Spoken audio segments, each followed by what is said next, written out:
ንጉሥ ተባለ እንጂ ባህርያዊ ወይም ደግሞ ልክ እንደ ክርስቶስ አይደለም ብሎ ያነሳል። ቀጥሎም አባትና እናት የትውልድ ቁጥርም የሉትም የሚለውን አንስተው ከምን አንጻር ያነስታል? በቃ ይሄ አያችሁ አባትና እናት ስለሌሉት ክርስቶስ ራሱ ነው የሚሉ ደግሞ ተነስተው ነበር። ክርስቶስ ራሱ ነው። ክርስቶስ ራሱ ነው ካላችሁ ክርስቶስ ራሱ እንዲሆን ወይም ደግሞ ራሱ ክርስቶስ ነው ለማለት አስቀድሞ ምን ሊሆን ይችላል ይገባ ወይም ደግሞ ወልድ ነው ማለት ነው። በብሉይ ኪዳን ራሱ ወልድ ነው እንደማለት ነው። ወልድ ነው ከተባለ ካህን ተብሏል መልከ ጼዴቅ። ክህነት ደግሞ ከስጋዊ አንጻር ወይም ደግሞ ሰው ከመሆን አንጻር የሚመጣ ነው ማለት መለኮት ከስጋ ጋር ተዋህዶ ተክህነ ማለት አገለገለ ማለት ነው። ሰው ወልድ በመለኮቱ አገልጋይ ያሰኘዋል እና በመለኮቱ ደግሞ አገልጋይ አይደለም ወይም ደግሞ መስዋዕት አቅራቢ ወይም ደግሞ መስዋዕት የሚያቀርብ ሰውነት አካል አልያዘም ክርስቶስ በብሉይ ኪዳን ወይም ስጋዊ ኢንካሪኔሽንን የሚያምታታ የሚያፋለስ ትምህርት ይሆናል። ክርስቶስ ራሱ ሊሆን አይችልም። አባትና እናት የሉትም የትውልድ ቁጥር የሉትም ስለተባለ እንደዛ ማለት አይደለም። እንደውም ምን ብሎ ይናገራል? የነ ሲድራቅ ሚሳቅ አብዶናጎና የዳንኤልን ታሪክ ያመጣና የእነዚህ የአራቱ ህፃናት በትራዲሽንም በአይሁዶች ትውፊትም በቤተ ክርስቲያን ታሪክም አባት እናታቸው የትውልድ ቁጥራቸው ጭራሽ የሚታወቅ አይደለም የእነዚህ አካላት ይላል። የሳሌሙ ንጉስ ወይም ደግሞ የመልከ ጼዴቅም ታሪክ ከዚህ ጋር የሚገናኝ ነው። ከአሄዛብ ወይም ደግሞ ካልተገረዙት ወገን ነው መልከ ጼዴቅ። ኦኬ ካልተገረዙ ወገን ስለሆነ ደግሞ ትውልዱ በአይሁዶች መጽሐፍ ዝርዝር ውስጥ የተካተተ አይደለም።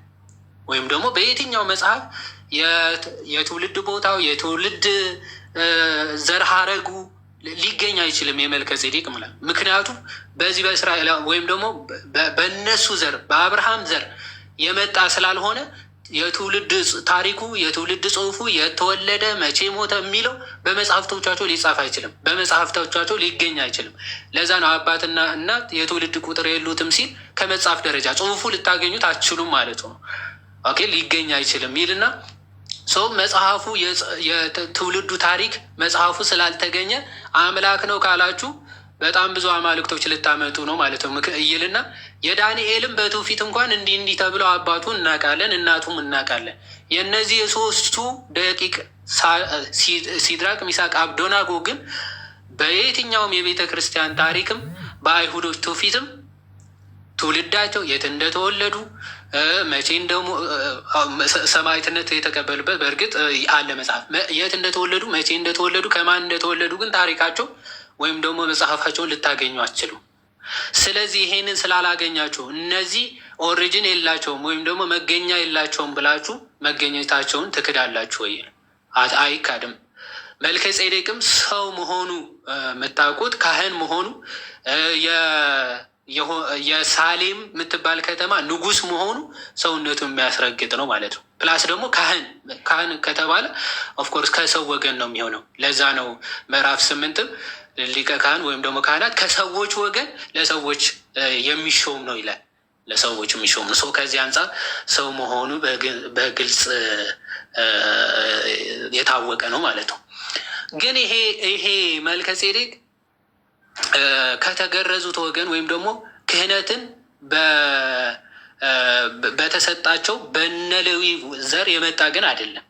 ኦኬ ያንን ለማሳየት ነው የፈለገው። ምክንያቱ ይመኩበት የነበረው አይሁዳውያን ምንድን ነው በሌዊ ወገን የሆነ ክህነት ታላቅ ነው የሚል በእነሱ ወገን ካልሆነ ክህነት ሊመጣ አይችልም የሚል አስተምሮ ስላላቸው ወይም ደግሞ መረዳት ስላላቸው ሐዋርያው ቅዱስ ጳውሎስ ከእነዚህ ቁጥሩ ጭራሽ ያልሆነ በእነሱ ዘር የማይቆጠረው ይሄን መልከ ጼዴቅ እንዴት ታላቅ እንደነበረ ታላቅነቱን በማሳየት ነው የሚጀምረው። ታላቅነቱን በማሳየት ማለት ታላቅነቱ ሲያሳይ ደግሞ ለካህናቶቹ ብቻ ሳይሆን ለአባቶች አለቃ ለሚባለው ለማን ለአብርሃምም ጭምር ከሱ እንዴት እንደሚበልጥ በማሳየት ነው የሚጀምረው።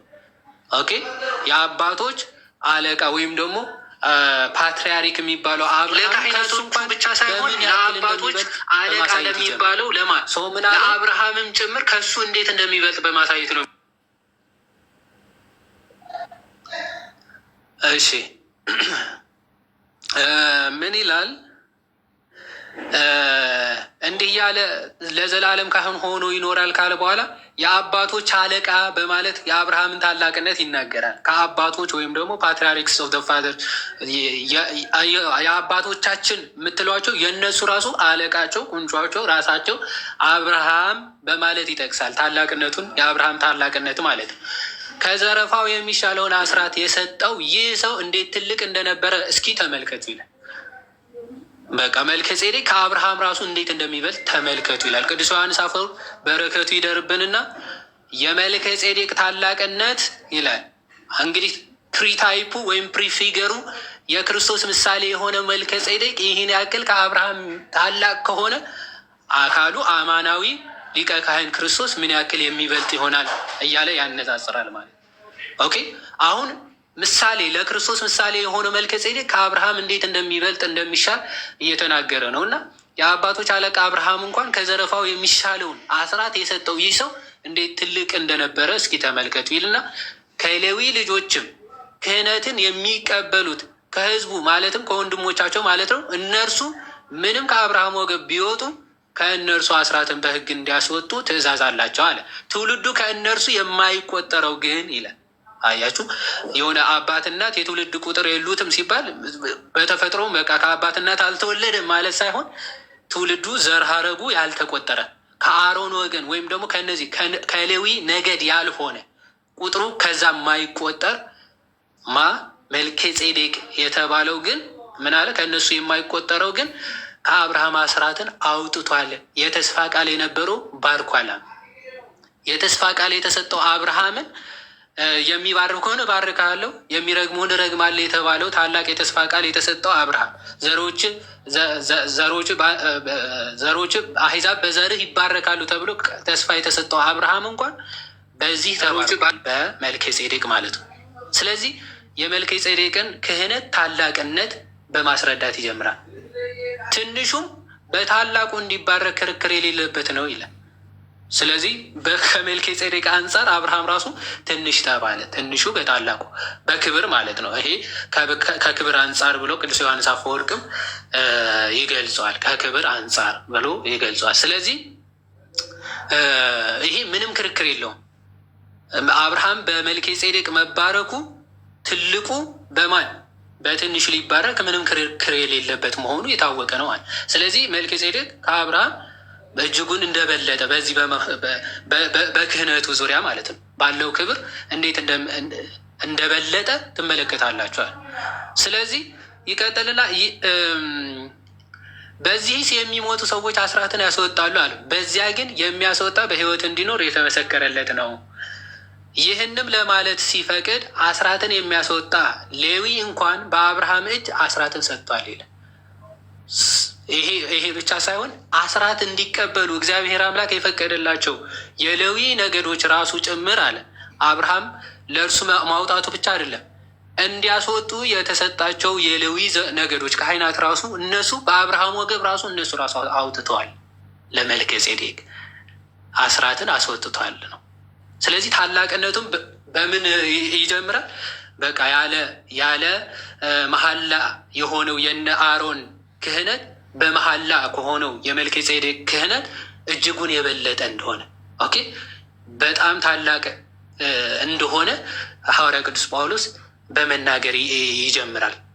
ስለዚህ እነ ሌዊም በአባታቸው ወገብ በአብርሃም ወገብ ምን እንደሰጡ አስራትን እንዳወጡ በመናገር ይጀምራል። ስለዚህ እንግዲህ ሕዝቡ በሌዊ ክህነት የተመሰረተን ሕግ ተቀብለዋልና በዚያ ክህነት ፍጹምነት የተገኘ ቢሆን እንደ አሮን ሹመት የማይቆጠር እንደ መልከ ጼዴቅ ሹመት ግን የሆነ ሌላ ካህን ሊነሳ ወደፊት ስለምን ያስፈልጋል?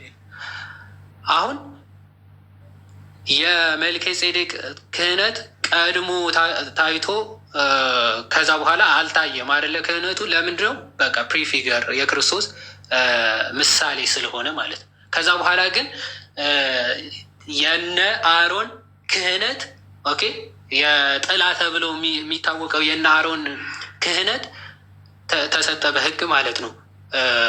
ዘንድ የእነሱ ክህነት ወይም ደግሞ የእነሱ መስዋዕት የእነሱ አገልግሎት ፍጹምነት የሌለው ስለሆነ ፍጹም ድነትን የሚያስገኝ ስላልሆነ ሰው ምን አለ? የእነሱ አገልግሎት የእነሱ ሹመት ፍጹምነት የሚያስገኝ ቢሆን ኖሮ እንደ መልከ ጼዴቅ ያለ ሌላ ካህን ሊነሳ ወደፊት ምንም ባላስፈለገ ነበር። ስለዚህ የእነሱ ክህነት ወይም ደግሞ የእነሱ አገልግሎት ፍጹምነት ያለው አይደለም፣ ፍጹምነትን የሚሰጥ አይደለም። ስለዚህ እንደነ አሮን በአሮን የማይቆጠር እንደ አሮን ሹመት የማይቆጠር እንደ መልከ ጼዴቅ ሹመት የሆነ ሌላ ሊቀ ካህን ያስፈልጋል ማለት ነው። ሌላ ሊቀ ካህናት ያስፈልጋል። ስለዚህ ሌላ ሊቀ ካህናት የሚያስፈልግ ከሆነ ደግሞ ኦኬ ክህነቱ ከተቀየረ ምንድን ነው? ህጉም ደግሞ ይቀየራል ማለት ነው አይደል? በዘር ነበረ ክህነቱ የሚመጣው። ያለ ዘር የሆነ እንደ መልከ ጼዴቅ የሆነ ክህነት ወደዛ ክህነት ከተለወጠ፣ ስለዚህ አገልግሎቱ ህጉ ደግሞ ቶታሊ ይቀየራል፣ ይለወጣል ማለት ነው። ስለዚህ ምን አለ ቀጥሎ? ክህነቱ ሲለወጥ ህጉ ደግሞ ሊለወጥ የግድ ነውና አለ። ይህ ነገር የተነገረለት እርሱ በሌላ ወገን ተካፍሏልና ይልና ከዚያም መሰዊያውን ያገለገለ ማንም የለም። አሁን ምን እያለ ነው? ይህ ነገር የተነገረለት እርሱ ማለት ይሄ በመሀል ላይ የተነገረለት በአሮን ሹመት እንደ አሮን ሹመት የማይቆጠርለት የተባለው የጌታችን ሊቀ ክህነት ምን አለ? ከሌላ ወገን ተካፍለዋልና ሲባል ከየት ነው? ከአሮን ከሌዊ ነገድ ነው ክርስቶስ አይደለም አይደል? ከሌዊ ነገድ አይደለም ክርስቶስ ዘሩ የሚቆጠር ከምንድነው? ከይሁዳ። ስለዚህ ከሌላ ሲል ወይም ደግሞ ናቴ አለሁኝ አለ ቀጥ እያልክ ስለምትታይ የኔ ነው ያንተ የሚለው እኮ ግራ ገብቶኝ። እንጃ እስኪ ኮመንት አበራላቸው። ቀጥል አሪፍ ነው። እሺ ድምፅ የማይቆራረጥ ከሆነ ልቀጥል። እሺ ስለዚህ ይህ ነገር የተነገረለት እርሱ በሌላ ወገን ተካፍለዋልና ሲል ወገኑ ማለት የክርስቶስ ዘሩ የሌዊ ክህነት ነው እንዳይባል ከሌዊ ነገድ አይደለም። የክርስቶስ ዘሩ የይሁዳ አይደለም። አንበሳ ነገደ ይሁዳ ነው። ከይሁዳ የወጣ አንበሳ ተብሎ ይነገርለታል። ሶ ጌታችን ከአሮን ወገን ሳይሆን ወይም ከሌዊ ወገን ሳይሆን ከይሁዳ ነገድ ነው እና ከእነርሱም ምን አለ? መሰዊያውን ያገለገለ ማንም የለም አለ። ጌታችን ከይሁዳ ነገድ እንደወጣ የተገለጠ ነውና ስለዚህ ነገድ ሙሴ ምንም እንኳን ስለ ክህነት አልተናገረም አለ። በይሁዳ ስለ ክህነት ምንም አልተነገረም። ሶ የጌታችን ሊቀ ክህነት እንደነ አሮን በስጋ ወይም ደግሞ በዘር የመጣ ሳይሆን ያለ ዘር ከዘላለም የሆነ ክህነት ነው ማለት ነው። መልከ ጼዴቅ ከክርስቶስ ጋር ፕሪፊገር ወይም መመሳሰል የክርስቶስ ምሳሌ ተብሎ ይጠቀሳል። በምን ይመሳሰላሉ የመልከ ጼዴቅ እና የክርስቶስ ሊቀ ክህነት ቢባል መልከ ጼዴቅ ማለት ሲጀመር ከስሙ የጽድቅ ንጉስ ማለት ነው። ክርስቶስ እውነተኛ የጽድቅ ንጉሳችን ነው። የጽድቅ ንጉሳችን አማናዊ የጽድቅ ንጉሳችን ክርስቶስ ራሱ ነው።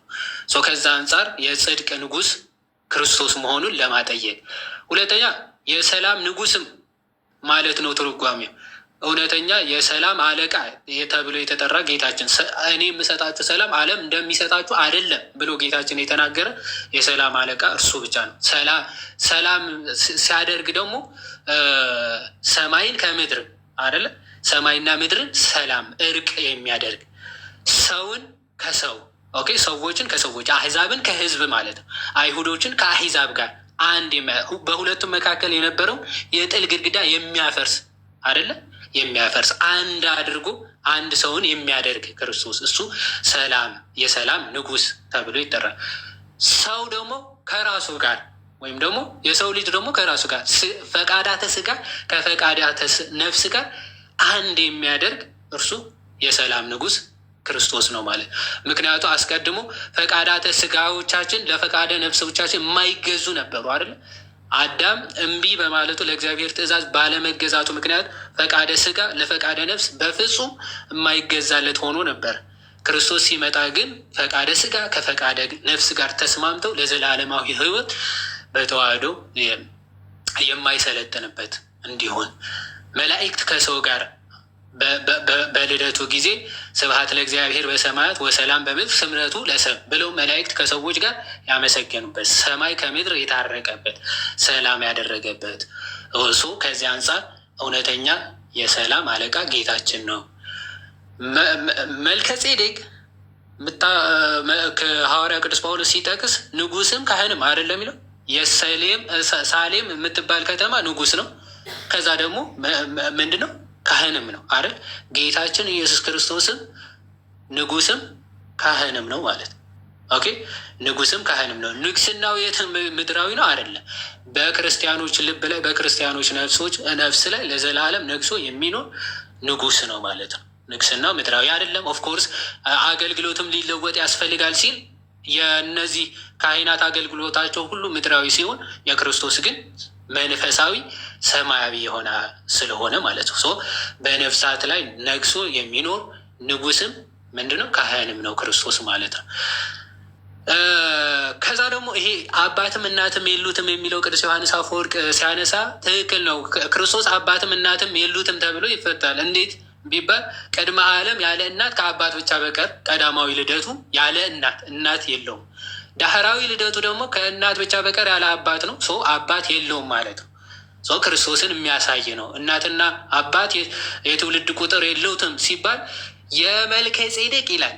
የመልከ ጼዴቅ ባለመጽሐፍ ሲሆን የክርስቶስ ግን ጭራሽ ባለመኖር ነው። እዳዘንተ ኤግዚስት ነው የሚለው የመልከ ጼዴቅ አባትና እናት የሌሉት በምንድነው? ባለመጻፍ ነው። መጽሐፍት ላይ አልተጻፉም ማለት ነው።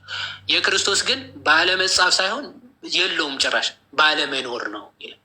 ስለዚህ የክርስቶስ ምድራዊ ስጋዊ አባት የለውም።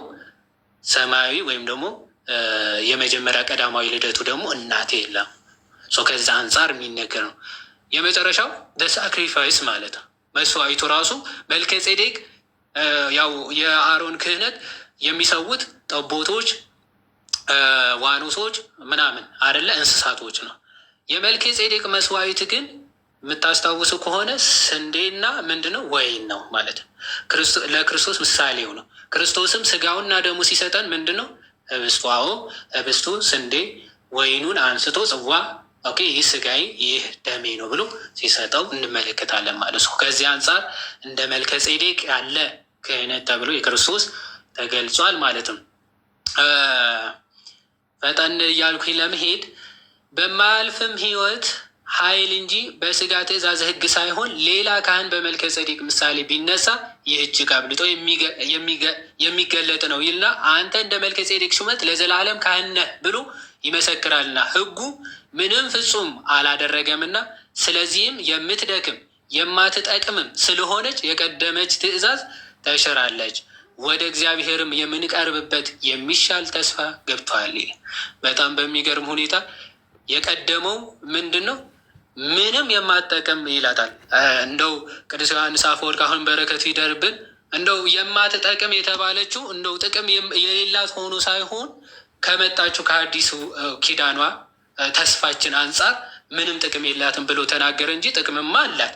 ከምን አንጻር ሲነጻጸር? ከአዲስ ኪዳኗ አንጻር ግን ሲነጻጸር ጥቅም የማትጠቅም ብሎ ገለጻት ይላል።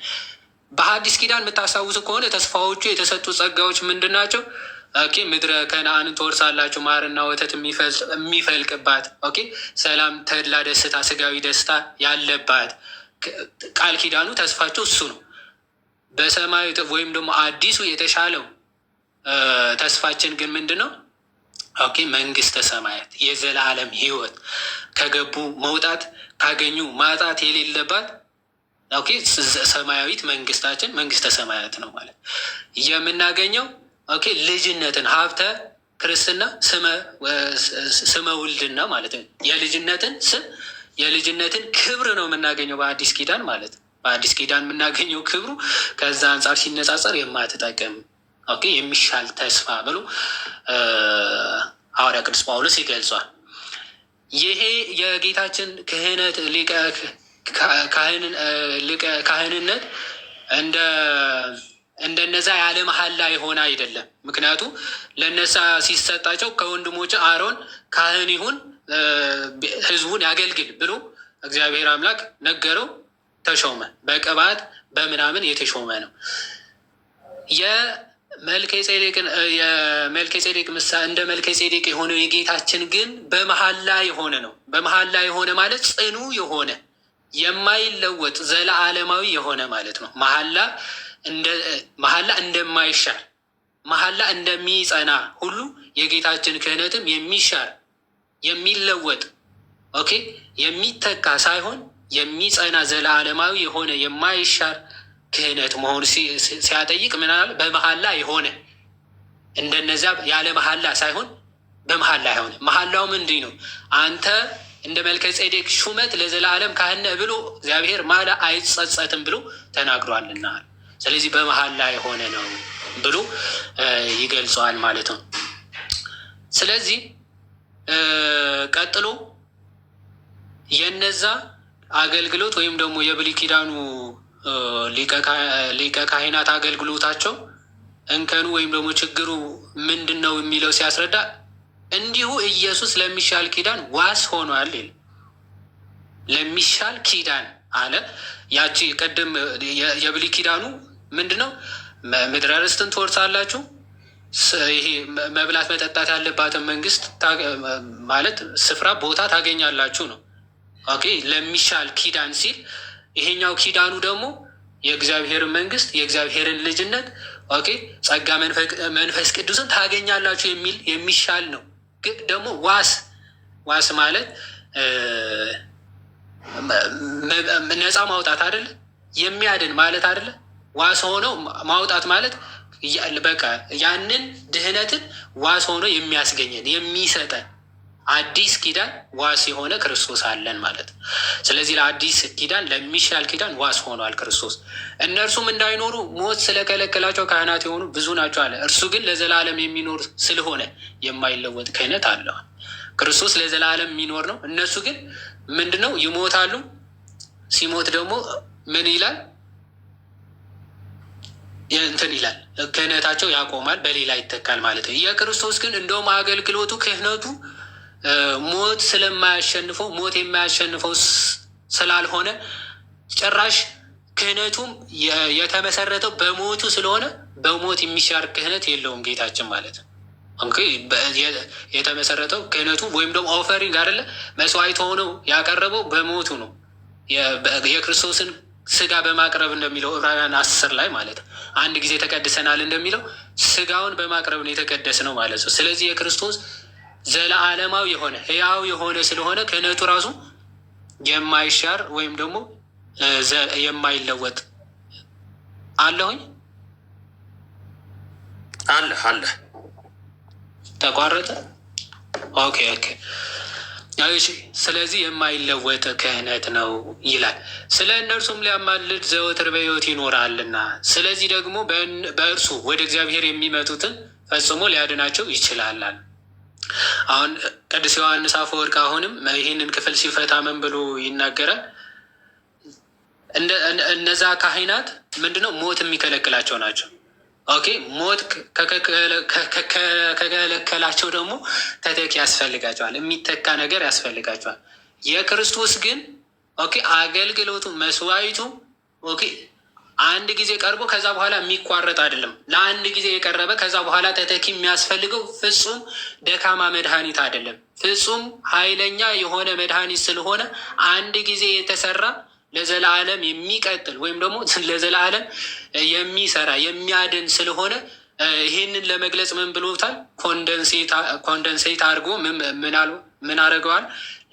ዘወትር ሊያማልድ በሕይወት ይኖራላል። ጥበቃውን፣ እገዛውን፣ አዳኝነቱን የሆነ ሰዓት ያቆመ ሳይሆን ዘወትር የሚቀጥል ነው። የሚድኑ ቢመጡ ክርስቲያኖች ቢመጡ ኃጢአት ቢሰሩ ሁሉ የሚያድናቸው የሚያነጻቸው ስራ ነው የሰራው ክርስቶስ ኢየሱስ የሚለውን ለመግለጽ ነው ይልና ሐዋርያቶቹ መላእክትን ለሚሞቱ ወደ ለዘላለም ሕይወት የሚጠፉትን የሚነሱት ለዘላለም ሕይወት የሚጠፉ ለዘላለም ሞት የሚጠፉ መላእክቶቹን አዞ የሚያስነሳቸው ጌታ ይላል በቃሉ። ለመላእክቶቹ እንዲህ አይነት ስልጣን የሰጠ አምላክ በእርሱ የሚያምኑት ደግሞ ስሙን ብቻ በመጥራት ድውያንም ሙታንም የሚፈውሱ ኃጢአታቸውን ይቅር፣ በሰማይ ያሰራችሁት በምድር የታሰረ፣ በሰማይ የፈታችሁት በሰማይ የተፈታ ይሆናል ብሎ ስልጣን የሰጠ ጌታ እርሱ ይሁንን ለማዳን እንደው ጸሎት ማድረግ ያስፈልገዋል? አያስፈልገውም። ይልቁኑ ምንድን ነው ጥበቃው ረድኤቱ ዘለዓለማዊ እንደሆነ አንድ ጊዜ የተሰራው ስራው ለዘላለም እንደሚሰራ የሚያጠይቅ ክፍል ነው ብሎ ቅዱስ ዮሐንስ አፈወርቅ ይገልጸዋል። ይህን ክፍል ስለ ቅዱስና ያለ ተንኮል ነውርም የሌለበት ከኃጢአተኞችም የተለየ ከሰማያትም ከፍ ከፍ ያለ እንደዚህ ያለ ሊቀ ካህናት ይገባናልና ይል። የጌታችን ሊቀ ካህንነት ምን አድርጎ ለየው? ቅዱስ ነው፣ ያለ ተንኮልም ነው፣ ነውርም የሌለበት ነው፣ ከኃጢአተኞቹም የተለየ ነው፣ ከሰማያትም ከፍ ከፍ ያለ ነው። እንደዚህ ያለ ደግሞ ሊቀ ካህናት ይገባናልና። ምክንያቱም የሰውን ማለት ከላይ ምን ብሏል? ለዘለዓለም የሚሰራ ነው። አንድ ጊዜ የተሰራው ተብሏል አይደል? ለዘለዓለም የሚሰራ ከሆነና አንድ ጊዜ የተሰራው ፍቱን እንዲሆን ምን መሆን ያስፈልጓል? ይሄ ሊቀ ካህናት ኦኬ፣ ነውር የሌለበት ሊሆን ይገባል። ከሰማያት ሁሉ ከፍ ከፍ ያለ ማለት መለኮታዊ አምላክ የሆነ ማለት ነው። ከኃጢአተኞች የተለየ ነውር የሌለበት ሊሆን ይገባል። ነቀፋ የሌለበት ማለት አሁን የነዛ ደካማ አገልግሎት የነበረው ነውር ነቀፋ አላቸው። ኃጢአተኞችም ጭምር ናቸው። አገልግሎታቸውም ደካማ ናቸው፣ የሚሞቱ ናቸው። የክርስቶስ ግን የሚለየው ቅዱስ ነው፣ ተንኮል ነውርም የሌለበት ከኃጢአተኞች የተለየ ከሰማያትም ከፍ ያለ ሊቀ ካህን ነው ማለት ነው። እንደዚህ ስለሆነ እንደነዚያ ሊቀ ካህናት ማለት ነው አስቀድሞ ስለ ራሱ ከዛ ደግሞ ስለ ሕዝቡ ኃጢአት ዕለት ዕለት መስዋዕት ሊያቀርብ ያስፈልጓል? አያስፈልጉም? ኦኬ፣ እነሱ ስለ ራሳቸውም ስለ ሕዝቡም ኃጢአት አንድ ጊዜ አቅርበው ለዘላለም የሚሆን ነው አይደለም። ዕለት ተዕለት ማቅረብ ይጠበቅባቸዋል። ሁልጊዜ ይበድላሉ፣ ሁልጊዜ ኃጢአተኞች ናቸው፣ ደካሞች ናቸው። ኦኬ፣ መስዋዕቱም ጭምር ደካማ ነው ማለት ነው። ስለዚህ ዕለት ተዕለት ሊደረግ ይገባል፣ ዕለት ተዕለት ሊወሰድ ይገባል። የጌታችን የኢየሱስ ክርስቶስ ግን ኦኬ ፍቱን መድኃኒት የማያዳግም መድኃኒት ስለሆነ ምን አለ? ራሱን ባቀረበ ጊዜ ይህን አንድ ጊዜ ፈጽሞ አድርጓልና ይላል። በቃ ማይዘ አምላክነቱን የሚያሳየው በቃ አንድ ጊዜ የሰራውን ነገር ዘላለማዊ ሆኖ የሚቀጥል ነው። ዘላለማዊ ነው፣ ትኩስ ነው። ዛሬ ሁልጊዜ ለዘላለም የሚሰራ ነው። የጌታችን አንድ ጊዜ በሰራው ስራ አንድ ጊዜ የሰራው ስራ ዘላለማዊና ፍጹም የሆነ ስራ ነው ማለት። ስለዚህ ራሱን ባቀረበ ጊዜ ይህን ምን ጊዜ አንድ ጊዜ ፈጽሞ አደረገው ይላል። ስለዚህ ሕጉ ድካም ያላቸውን ሰዎች ሊቀ ካህናት አድርጎ ይሾማልና ከሕግ በኋላ የመጣ የመሐላው ቃል ግን ለዘላለም ፍጹም የሆነውን ልጅ ይሾማልና። በጣም የሚገርሙ ይሄ ነው። ሕጉ ምንድን ነው? ደካሞች የሆኑ ሰዎችን ምን ሊቀ ካህናት አድርጎ ይሾማል። የአሮን ነገድ በአሮን ዘር የሆነ ክህነቱ ራሱ ሹመቱ ማለት ነው። አገልግሎቱ የእንስሳቶች መስዋዕት ማለት ነው። ከሕግ በኋላ የመጣው ማለት ደግሞ ያው የሐዲስ ኪዳን ሊቀ ካህናችን ኢየሱስ ክርስቶስ ማለት ነው። ኦኬ፣ ከሕግ በኋላ የመጣው የእርሱ ግን ምን አለ? የመሐላው ግን አለ። የመሐላው ቃል ግን ምንድን ነው? ለዘላለም ነው። ፍጹም የሆነውን አገልጋይ ነው። ደካማ ነው አይደለም። ለወቶ ስብሐትና ልጅ ነው የሾመው ማለት ልጅ ይሾማል ይላል። ስለዚህ ፍጹም የሆነ ለዘላለም የሚሆን ሊቀ ካህን ማን ነው ማለት ነው አለ ሐዋርያው ቅዱስ ጳውሎስ። የነ አሮን ክህነት ፍጹምና ስለሌለው ኃጢአትን የሚያስወግድ ስላልሆነ ባይዘወይ ከህሊና የተነሳ የማያነጻ ስለሆነ ይላል። ምዕራፍ 8ም ስንሄድ ስንቀጥለው ማለት ህሊናን ማንጻት የሚችል ቢሆን ኖሮማ ምን የክርስቶስ መምጣትን ባላስፈልገው ነበረ ይላል። ኦኬ፣ ስለዚህ ይሄንን የክርስቶስ ሊቀ ክህነት ግን ምንድን ነው? ፍጹም የሆነ ለዘላለም የሆነ ስራ ወይም ደግሞ መስዋዕት ስለሆነ እንዲህ ያለ ሊቀ ካህናት ሊያስፈልገን ይገባል ወይም ደግሞ ያስፈልገናል ብሎ ሐዋርያው ቅዱስ ጳውሎስ ከብሉይ ኪዳን ሊቀ ካህናት አንጻር እንዲያነጻጽሮ የጌታችን ሊቀ ክህነት እጅጉን እንደሚበልጥ ሰማያዊ እንደሆነ መንፈሳዊ እንደሆነ ስጋዊ እንዳልሆነ እንዲህ አድርጎ ያብራራል። እግዚአብሔር ይስጥልኝ። ምናልባት እዚህ ጋር የምትጨምሩት ካለ ናቲሻ ምናምን ጨምሩና ምዕራፍ 8 ደግሞ እንሄድበታል።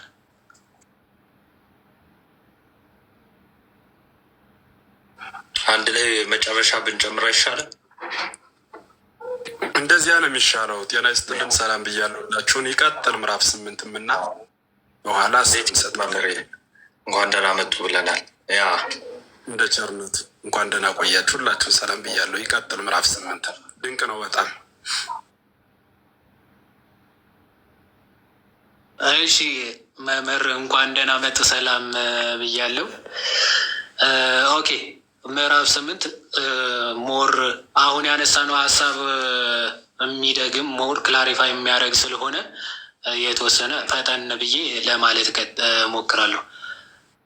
ከተናገርነውም ዋና ነገሩ ይህ ነው ይላል። አሁን ይሄ ሰማፕ ይለዋል፣ ወይም ደግሞ እንደ ማጠቃለያ ዋናው ፖይንት ይለዋል። ሰም ማለት ዋናው ጀነራላይዝ፣ ዋናው ይህን ሁሉ ያስረዳ ነው ይላል ሐዋርያ ቅዱስ ጳውሎስ። ምዕራፍ 7 የተናገር ነው ዋናው ነገሩ ይሄ ነው ይልና በሰማያት በግርማው ዙፋን ቀኝ የተቀመጠ እንዲህ ያለ ሊቀ ካህናት አለን የሚለውን ለማስረዳት ነው ይላል።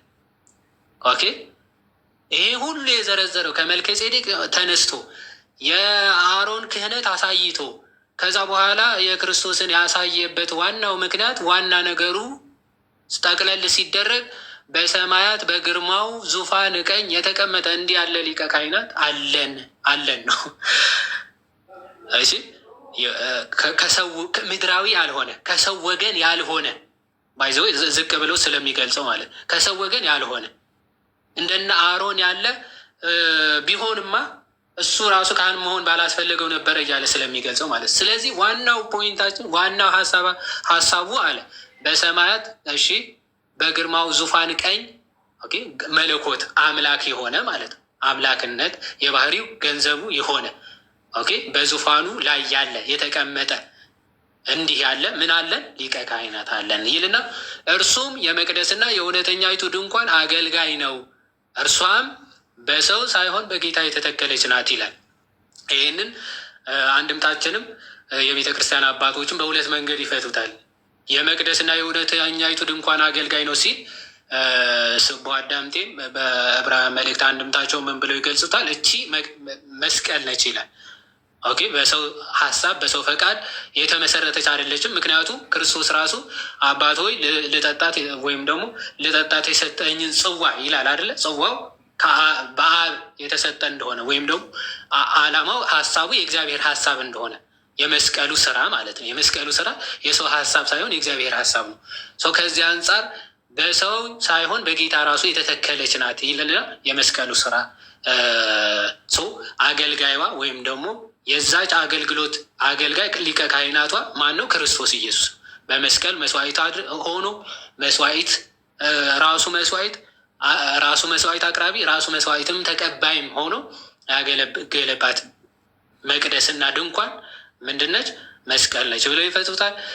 አንድም ምንድነው መቅደስ ብሎ ሰማያዊቷ ቤተ ክርስቲያን ወይም ደግሞ ይሄ ትሪምፋንት ክርስቲያንስ የሚባለው ወይም ደግሞ ቸርች የምትባለው በሰማያት ያለችው የክርስቲያኖች ህብረት፣ ድንኳን ብሎ ደግሞ በምድር ላይ ያለችው ቤተ ክርስቲያን የሁለቱንም አገልጋያቸው ወይም ደግሞ ሊቀ ካህናቸው ክርስቶስ ኢየሱስ መሆኑ ያጠይቃል ይላል። ይሄ ጆርጅ ሊዮም እንደዛ ብሎ ይፈተዋል ማለት ነው። የመቅደስና የእውነተኛይቱ ድንኳን ከነዛ ከብሉዩ አንጻር ከምሳሌው ከጥላው አንጻር ሲናገር እነዛ እውነተኛ አላላቸውም።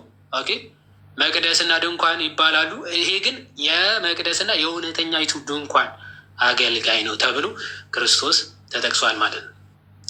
ሊቀ ካህናት ስለዚህ ሊቀ ካህናት ከተባለ ሁሉ መባንና መስዋዕትን ሊያቀርብ ደግሞ ይሾማልና፣ ስለዚህ ለዚህ ደግሞ የሚያቀርበው አንዳች ነገር ሊኖረው ይገባል አይደል? አንድ አካል ሊቀ ካህናት ከተባለ ስለዚህ የሚያቀርበው አንዳች ነገር አለው ማለት ነው። የሚያቀርበው አንዳች ነገር አለው። የክርስቶስ ያቀረበው የእንስሳቶች፣ የዋኖሶች፣ የርግቦች ምንድን ነው? መስዋዕት አይደለም ያቀረበው የገዛ ራሱን አንድ ጊዜ ራሱን ባቀረበ ጊዜ ይህን ፈጽመው አድርጓልና እንዳለው ሐዋርያ ቅዱስ ጳውሎስ የሚያቀርበው ምንድን ነው? ራሱን ነው ማለት ነው። ስለዚህ እንግዲህ በምድር ቢኖርስ አለ ኦኬ እንግዲህ በምድር ቢኖርስ እንደ ሕግ መባን የሚያቀርቡት ስላሉ ካህን እንኳን ባልሆነ ነበር። ስለዚህ ጌታችን ሊቀ ካህናት ነው ተብሏል። ሰው የሚያቀርበው አንዳች ነገር ሊኖረው ያስፈልጋል ከተባለ እንደ ምድሮቹ አይነት ካህን ሊቀ ካህናት ቢሆን ምንድን ነው? ስለዚህ የሚያቀርቡ ሌሎች የህግ ካህናት አለ አይደል? የእነ አሮን ክህነት አለ አይደል? ለዋኖሱ፣ ለርግቡ፣ ለሹመቱም በስጋ ለሚመጡ የአሮን ክህነቶች አሉ ማለት ምድራዊ ቢሆን የክርስቶስ ክህነት፣ ምድራዊ ቢሆን የክርስቶስ አገልግሎት፣ ስለዚህ ካህን መሆን በራሱ ባላስፈለገው ባልሆነም ነበረ ይላል። ምክንያቱ እነርሱም ሙሴ ድንኳኒቱን ሊሰራ ሳለ እንደተረዳ ለሰማያዊ ነገር ምሳሌና ጥላ የሚሆነውን ያገለግላሉ። በተራራው እንደተገለጠልህ ምሳሌውን ሁሉን ታደርግ ዘንድ ተጠንቀቅ ብሎት ነበርና ይላል። እነሱ ምድራዊ አገልግሎት ወይም ደግሞ እንደዚህ አይነት ምድራዊ ስራ እንደነሱ የሚሰራ ቢሆን ኖር ካህን ራሱ መሆን ባላስፈለገው ነበር። እነሱ ይልቁንስ የተሾሙት ምንድን ነው? ለሰማያዊቷ ለሰማያዊ ነገር ምሳሌና ጥላ የሚሆነውን ያገለግላሉ ተብሎ ጥላ ለሆነውን ነው አገልጋዮች ሆነው የተመረጡት እና አሮን ማለት ጥላ እንደምታውቁት ምንድን ነው? የሚጠፋ አይደለ? እድሜያችሁ እንደ ጥላ ነው ሲባል የሚያልፍ ነው ማለት ነው። የሚያልፍ ነው። ጥላ ተብለው መገለጹ ምሳሌ ተብለው መገለጹ የብሉይ ኪዳን ምንድን ነው? የሚያልፍ ነው ማለት ነው። አላፊ ነው አገልግሎቱ ማለት ነው። ግን ለምን ጥላ ሆኖ ነው የሚያገለግለው? ሰማያዊ ለሆነ የእነሱ ከምድር የሆነ ነው። የክርስቶስ ደግሞ ሰማያዊ የሆነ ነው። ቅዱስ ዮሐንስ አፈወርቅ ይህንን ክፍል ሲፈታ ምድር ላይ አይደለ እንዲህ የምናገለግለው፣ መሰዊያው አለ አሁን ምድር ላይ አይደለ፣ የክርስቶስ ስጋ ይሰዋበታል። እኛም በምድር ላይ ነው የምንሆነው። ግን ይሄን አገልግሎት ምድር ላይ አይደለንም ያለ ነው ይላል። ኦን ዘ ፕሪስትሁድ መጽሐፉም ላይ በግልጽ ይናገራል። እዚህ ክፍል ላይም በደንብ ነው የሚገልጸው። እያንዳንዱ አገልግሎት፣ እያንዳንዱ ሚስጢር ምድር ላይ እየተከናወነው ምድር ላይ ያለህ አድርጋ አታስብ ይላል። ምክንያቱ ሰማይን ሰማይ እያደረገው ምንድነው? የክርስቶስ ፕሬዘንስ የክርስቶስ መኖር ነው አይደለ? ሰማይን ሰማይ የሚያደርገው ሰማይን ሰማይ የሚያደርገው የክርስቶስ መኖር ከሆነ እዛ መሰዊያው ላይ ያለው ክርስቶስ ራሱ ነው። ክርስቶስ ራሱ ካለ ደግሞ መላእክቱ በዙሪያው አሉ። መላእክቱ ከእነሱ አይለዩም። መላእክቱ ደግሞ ካሉ በዙሪያው ምን አሉ? ካህናተ ሰማይ የሚያመሰግኑ ዘወትር የሚያመሰግኑት ካህናተ ሰማይ አሉ። ስለዚህ እነዚህ ሁሉ ባሉበት ምድር ላይ ያለው ብላ አታስብ። ለዛ ነው እኛ ሰማያውያን ነን ብሎ ሐዋርያ ቅዱስ ጳውሎስም ይገልጻል። ሰማያውያን ነን እናንተ ከዚህ አይደላችሁም ብሎ ጌታችንም ተናግሯል አለ ዮሐንስ 8 ላይ እናንተ ከዚህ ዓለም አይደላችሁም ይላችኋል። ማለት ስጋ አልለበሱም ወይ ስጋ የላቸውም ማለት አይደለም። ሰማያውያን ይሆናል። አገልግሎቱ ሰማያዊ ነው። የሚሰጠው ሀብት ራሱ ጸጋው ራሱ ምድራዊ አይደለም፣ ሰማያዊ ነው። ይህንን ያነሳና በምድር ያሰሩት በሰማይ ላይ የታሰረ የሚሆነው፣ በምድር የፈቱት በሰማይ ላይ የተፈታ የሆነው አገልግሎቱ ምን ስለሆነ ነው? ሰማያዊ ስለሆነ ነው ይላል። በምድር የሰራው በሰማይ የሚታሰረው ሲፈታ የሚፈታው አገልግሎቱ ራሱ ምናዊ ስለሆነ ሰማያዊ መንፈሳዊ የሆነ አገልግሎት ስለሆነ ነው። መንፈሳዊ አገልግሎት ስለሆነ ነው ብሎ ይገልጿል። ስለዚህ ለዚህ ሰማያዊ ምሳሌ ሆነው ወይም ደግሞ ጥላ ሆነው እንዲያገለግሉ ተሾሙ እንጂ እነሱ አካል ወይም ደግሞ አማናዊ አገልግሎት ወይም ደግሞ ፍጽምና የሚሰጡ አይደሉም አለ። አሁን ግን በሚሻል ተስፋ ቃል በተመሰረተ በሚሻል ኪዳን ደግሞ መካከለኛ እንደሚሆን በዚያ ልክ እጅግ የሚሻል አገልግሎት አግኝተዋል። አሁን ግን በሚሻል ተስፋ ቃሉ ቅድም ተናግረነዋል አይደል? የተስፋ ቃሉ ወተት ማር ምናምን ሳይሆን ምንድን ነው? ሰማያዊ መንግስት፣ የዘላለም ሕይወት ነው ተስፋ። የእግዚአብሔርን ልጅነት ነው ተስፋ ማለት እናገኘዋለን። ተስፋ የምናደርገው ነገር ምንድን ነው? የምናገኘውን መንግስት ማለት ነው። ከእግዚአብሔር ጋር የሚኖረንን ሕይወት ማለት ነው። ምንወርሳትን መንግስተ ሰማያትን ማለት ነው። ከክርስቶስ ጋር የተባረከው ተስፋችን ክርስቶስን ከእሱ ጋር የምንኖረው ሕይወት ነው ተስፋ፣ የሚሻለው ተስፋችን ማለት ነው። ተስፋ የምናደርገው መንግስታችን እሱ ነው። አገልግሎትም የሚሻል ነው። መካከለኛ ይለዋል። መካከለኛ የሚለው አንደኛ ጢሞቴዎስ ላይ ካለው ሀሳብ ስቦ አዳምጤም እንትን ይፈቱታል። ክርስቶስ መካከለኛ የተባለው ፍጹም ሰው ፍጹም የሚያሳይ ማለት ኦኬ፣ ከሰውም ከአምላክም የሆነ ፍጹም ያው አንድ አካል አንድ ባህሪ ማለት ነው። መካከለኛ እንደሚሆን በዚህ ልክ እጅግ የሚሻል አገልግሎት አግኝቷል። ፊተኛው ኪዳን ነቀፋ ባይኖረው ለሁለተኛ ስፍራ ባልተፈለገም ነበረ፣ እነርሱን እየነቀፈ ይላቸዋልና እነሆ ከእስራኤል ቤትና ከይሁዳ ቤት ጋር አዲስ ኪዳን የምገባበት ወር ይመጣል ይላል ጌታ። ከግብፅ ሀገር አወጣቸው ዘንድ እጃቸውን በያዝኩ ቀን ከአባቶቻቸው ጋር እንደገባሁት ኪዳን አይደለም፣ እነርሱ በኪዳኔ አልጸኑምና እኔም ቸል አልኋቸው ይላል ጌታ። ከዚያ ወራት በኋላ ከእስራኤል ቤት ጋር የምገባው ቃል ኪዳን ይህ ነውና ይላል ጌታ። ምንድን ነው? ሕጌን በልቦናቸው አኖራለሁ፣ በልባቸውም እጽፈዋለሁ። እኔም አምላክ እሆናቸዋለሁ፣ እነርሱም ሕዝብ ይሆኑኛል። እያንዳንዱም ጎረቤቱን እያንዳንዱም ወንድሙን ጌታን እወቅ ብሎ አያስተምርም። ከታናሹ ጀምሮ እስከ ታላቁ ድረስ ሁሉ ያውቁኛልና አመፃቸውን እምራቸዋለሁና ኃጢአታቸውንም ደግሜ አላስብም ይላል። ኦኬ፣ የሚሻለው ኪዳን ይሄ ነው። በፊት ከግብፅ አውጥቶ ከነዓንን ማስገባት ነው የተሰበ ለአብርሃም ለይስሐቅ ለያዕቆብ የተሰጣቸው ኪዳን እሱ ነው። ሙሴም ከግብፅ ይዟቸው ሲወጣ በመንገድ ላይ ላጥፋቸው ሲል እግዚአብሔር ለአብርሃም ለይስሐቅ የገባላቸውን ቃል ኪዳን አስብ ነው የሚለው። ይሄ ያረጀው ኪዳን። ይህ ነቀፋ ባይኖረው ኖሮ ወይም ደግሞ ፍጹም ቢሆን ኖሮ ሁለተኛው ስፍራ ባልተገኘለት ወይም ደግሞ አዲሱን ባልመጣ ነበር ይልና የሁለተኛው ወይም ደግሞ የአዲሱ ኪዳን ግን እንደ መጀመሪያው አይደለም። እንደ መጀመሪያው አይደለም። ምን አለ? ኃጢአት እኔ አምላክ እሆናቸዋለሁ እነርሱም ሕዝብ ይሆኑኛል። እያንዳንዱ ጌታን እወቅ ብሎ አያስተምርም። ከታናሹ ጀምሮ እስከ ታላቁ ድረስ ሁሉ ያውቀኛል ብሎ ሲናገር እግዚአብሔር የዛኔ በአዲስ ኪዳን አሕዛብን ከሕዝብ ጋር ሁሉንም አንድ አድርጎ ማንን? እግዚአብሔርን ወደ ማወቅ ይደርሳል። የእግዚአብሔር ልጅነት ያገኛል።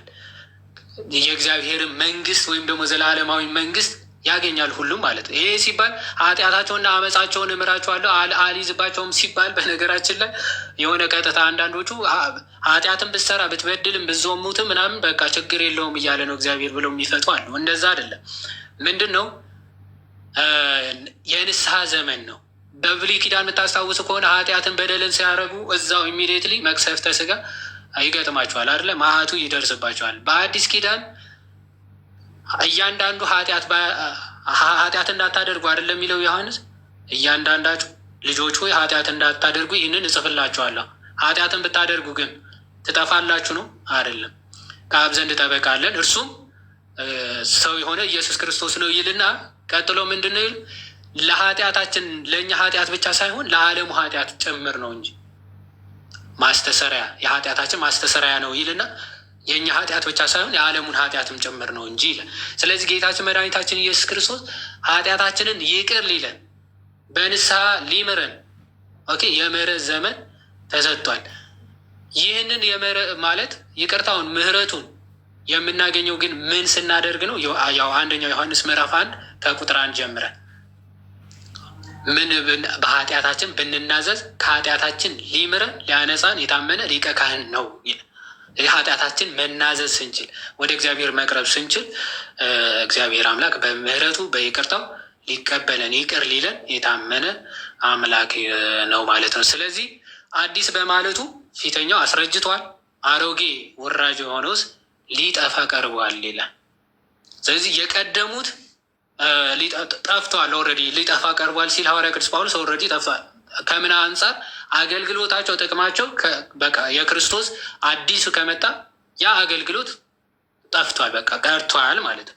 ለምሳሌ የአሮን ክህነት በቃ አረጌ ውራጅ ተብሎ ጠፍቷል፣ ሊጠፋ ቀርቧል። እሱ የጠፋ አገልግሎት ነው። መስዋዕቶቹ ርግብ፣ ዋኖስ፣ ጠቦት እነዚህ ሁሉ ምን አገልግሎታቸው ምን ሆኗል? አርጅቶ አስረጀው ማለት ነው። የክርስቶስ አዲሱ መስዋዕት ወይም ደግሞ የሐዲስ ኪዳኑ መስዋዕት የአሮጌ ወይም ደግሞ የብሉይ ኪዳኑን መስዋዕት ምን አድርጎታል? አስረጅቶታል፣ አስቀርቶታል፣ አጥፍቶታል ማለት ነው።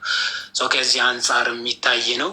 ወስብሐት ለእግዚአብሔር። እንግዲህ ያጎደልነውን ያነጠብነውን በአፈ መላእክት በእደ መላእክት በአፈ ሊቃውንት ይታረምልን። ወስብሐት ለእግዚአብሔር።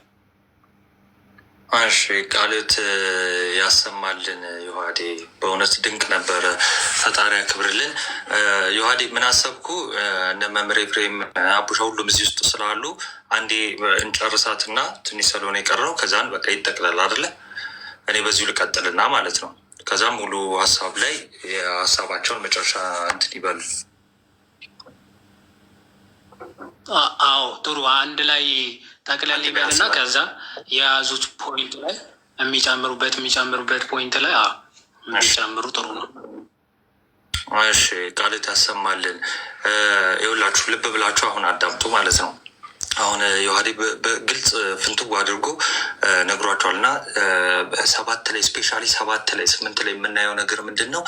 የጌታችን መድኃኒታችን የኢየሱስ ክርስቶስን ታላቅ የሆነ ሊቀ ካህንነት ነው። እሺ እና እንዴት ያለ ሊቀ ካህናት እንዳለን ነግሮ ነበር የመጣው። ግን በየመሀሉ አሁን 10 ላይ ስንቀጥል ማነው አሁን 10 ደርሰናል። ማነው 9 ደርሰናል። ሶሪ 9 ላይ ስንቀጥል ደግሞ ምንድን ነው ስለ መስዋዕቱ እየቀጠለልን ይሄዳል ማለት ነው። እሺ አሁን ከዚህ በላይ ያለው ስለምን ነበረ? ስለ ሊቀ ካህንነቱ ነው። ከዚህ በኋላ ደግሞ ስለምኑ እየቀጠለልን ይሄዳል? ስለ መስዋዕቱ እየቀጠለልን ይሄዳል ማለት ነው። 9 ምን ይላል? እኔ እንደዚህ በወጥ አድርጌ ነው እሺ የምነግራችሁ እና አሁን ልብ ብላችሁ አጭር አድርጌ ነው የምነግራችሁ። ምን ብሎ ይጀምራል? ፊተኛይቱ ደግሞ የአገልግሎት ስርዓት የዚህ ዓለም የሆነው መቅደስ ነበራት አለ። አሁን ቅድም ምሳሌ የሆነችው ጥላ የነበረችው ምሳሌ የሆነችው እያለ ዮሐዴ ሲነግራችሁ ነበራ። ምሳሌ የነበረችው የትኛዋ ናት? በነ ሙሴ ጊዜ እስራኤላውያን ከግብፅ ሲወጡ ይዘዋት የሚንቀሳቀሷት ተበርናክል ነበረች። ቆይ እንትን ላድርገው ካካን ቆይ ሶሪ ዮሐዴ። እሺ እዚህ ላይ ዋት ተበርናክል ነበረች። እሺ ባይዘው ይሄ ውስጡ ያለውን ነገር ለማሳየት ነው እንጂ ድንኳን ትልቅዬ ድንኳን ነው። እሺ ግቢ አለው እና ይነቃቀላል እና ከሆነ ቦታ ሆነ ቦታ ሲሄዱ ምን ያደርጋሉ? ይዘውት ይንቀሳቀሱ ነበር። እና ሙሴን ቅድም ዮሐዴ ሲል ሰምታችሁታል አይደለ? ምን ብሎት ነበረ? በተራራው ላይ ኦኬ ይሄን አድርግ እንዲሰራ ሲለው ግን ተጠንቀቅ እያለው ነበር። ለምን መሰላችሁ? ለእውነተኛው ወይ ደግሞ ለአማናዊው ምሳሌ ስለሆነ እንከን አያስፈልገውም ወይ ደግሞ ስህተት አያስፈልገውም። ስለዚህ እያንዳንዱ ነገር እዚህ ጋር የሚሰራው ነገር ሙሴ ያኔ ሲሰራው የነበረው ድንኳን ውስጡ ያለው እቃ ንዋየ ቅድሳቱ እያንዳንዱ ነገር ለአዲስ ኪዳኑ ምሳሌ ስለሆነ ከካህናቱም ጨምረው ማለት ነው። ስለዚህ ተጠንቀቅ ተብሎ ነበረ። ስለዚህ ተጠንቅቆ ነበር የሰራው። ስለዚህ አሁን እዚህኛው ላይ የቀድሞዋ ይላል ወይ ደግሞ ፊተኛይቱ ይላል። ኦኬ ያኔ የነበረችው በነ ሙሴ ጊዜ የነበረችው ድንኳን ምን ነበራት? የአገልግሎት ስርዓት ነበራት። ከዛ ደግሞ ለዚህ ዓለም የሆነ ደግሞ ምን ነበራት? መቅደስ ነበራት። እስቲ ምንድን እንደነበራት እናያለን። ከዚህ ዝቅ ብሎ አታጥፋው። እሺ ካካ አታጥፋው። ሁላችሁም አሁን ልብ ብላችሁ ተከታተሉ። ስለዚህ የመጀመሪያ ድንኳን ወይ ደግሞ ይሄ በነ ሙሴ ጊዜ የነበረችው ድንኳን ተዘጋጅታ ነበር እና በእርሷም ምን አለ? ቅድስት። ኦኬ እንዲህ አድርጌ ልንገራችሁ። እሺ ሙሉ ግቢ አለ። በጭንቅላታችሁ አስቡት። እሺ ሙሉ ግቢ ማለት ምን ማለት መሰላችሁ? የሆነ ሜዳ ላይ እንደ አጥር ነገር ይሰራል። ከዛ በኋላ ያ ግቢ ይባላል አይደለ? እንደ አጥር ነገር ይሰራና አሁን በነ ሙሴ ጊዜ የሌዋውያንን ቤተ መቅደስ ነው የምነግራችሁ። ስፔሻሊ በሙሴ ጊዜ የተተከለችው ድንኳን ሆኖች የምነግሯችሁ። እንደው ዝም ብላ ድንኳኗ ብቻ ሳትሆን መጀመሪያ ግቢ አጥር ይደረጋል። ከዚያ በኋላ እዛ ግቢ ውስጥ መሰዊያ ይኖራል፣ የካህኑ እጅ መታጠቢያ ይኖራል። ከዚያ በኋላ ድንኳኑ አለ። ድንኳኑ 2 ክፍል አለው። እሺ ይኸውላችሁ 2 ክፍል ማለት ይሄ ውስጥ የምታዩት ያው መጋረጃ ነገር ትንሽ የመጋረጃ ነገር ይታያችኋል። እሱ መጋረጃ የሚለየው 2 ክፍል አለው። የመጀመሪያው ክፍል ቅድስት ይባላል። ሁለተኛው ክፍል ደግሞ ኪሩብ ያለበት ማለት ነው። ወይ ደግሞ ክንፋቸውን እንደዚህ ዘርግተው ያሉበት ታቦት የምንለውን ወይ ደግሞ የብሉይ ኪዳኑ ታቦት እሱ ያለበት ክፍል ደግሞ ምን ይባላል? ቅድስተ ቅዱሳን ይባላል። እየያዛችሁ ነው።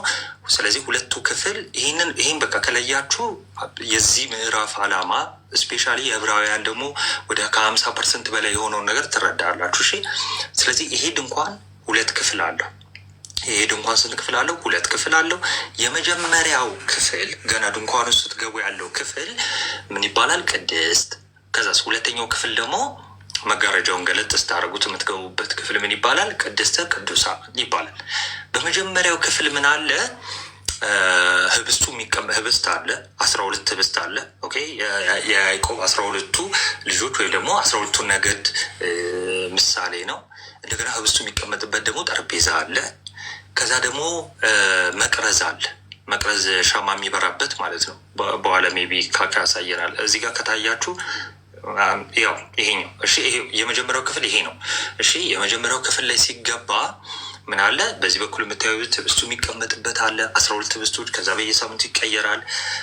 ከዛ በኋላ ደግሞ እዚህ መቅረዝ የሚባለው አለ። ሻማ የሚበራበት ነው። ዘይት ይጨመርበታል። ከዛ በኋላ ደግሞ እጣን ደግሞ የሚደረግበት አለ። ስለዚህ ይሄ የመጀመሪያው ክፍል ነው። እዚህ ክፍል ውስጥ ምን እንደሚደረግ ነግራችኋለሁ። ሁለተኛው ክፍል ደግሞ ምን አለ? ታቦት አለ። ኦኬ 10ቱን ትእዛዛት የያዘው ወይ ደግሞ ጽላቱ የሚቀመጥበት ታቦት አለ። እሺ በወርቅ ለብጠ ስራ የተባለው ማለት ነው ሙሴ። ከዛን በወርቅ ሁለንተናዋ በወርቅ የተለበጠች ታቦት አለ። ታቦቱ ላይ ደግሞ የኪሩብ ምስል አለ አይደለ? የኪሩብ ደግሞ ምንድን ነው? የእግዚአብሔርን ዙፋን ተሸካሚዎች ናቸው። ስለዚህ እዚህ ጋር የእግዚአብሔር ፕሬዘንስ እንዳለ ወይ ደግሞ የእግዚአብሔር መገኘት እንዳለ ምሳሌም ሆኖ እንደገና በጊዜውም ደግሞ የእግዚአብሔር መገኘትም ደግሞ ለመግለጽ የታዘዘው ሙሴ። ኦኬ እንደገና ደግሞ አሁን በቤተ ክርስቲያናችንም ትውፊት ባስተምሯችን ደግሞ ምንድነው? ታቦት የእናታችን የቅድስት ድንግል ማርያም፣ ጽላቱ ደግሞ የጌታችን የመድኃኒታችን የኢየሱስ ክርስቶስ ተደርጎ ይፈታል። ስለዚህ አዲስ ኪዳን ታቦት እንላታለን እናታችን ቅድስት ድንግል ማርያምን ማለት ነው። ስለዚህ በዚህ በሁለተኛዋ ክፍል ምን አለ? ታቦት አለ።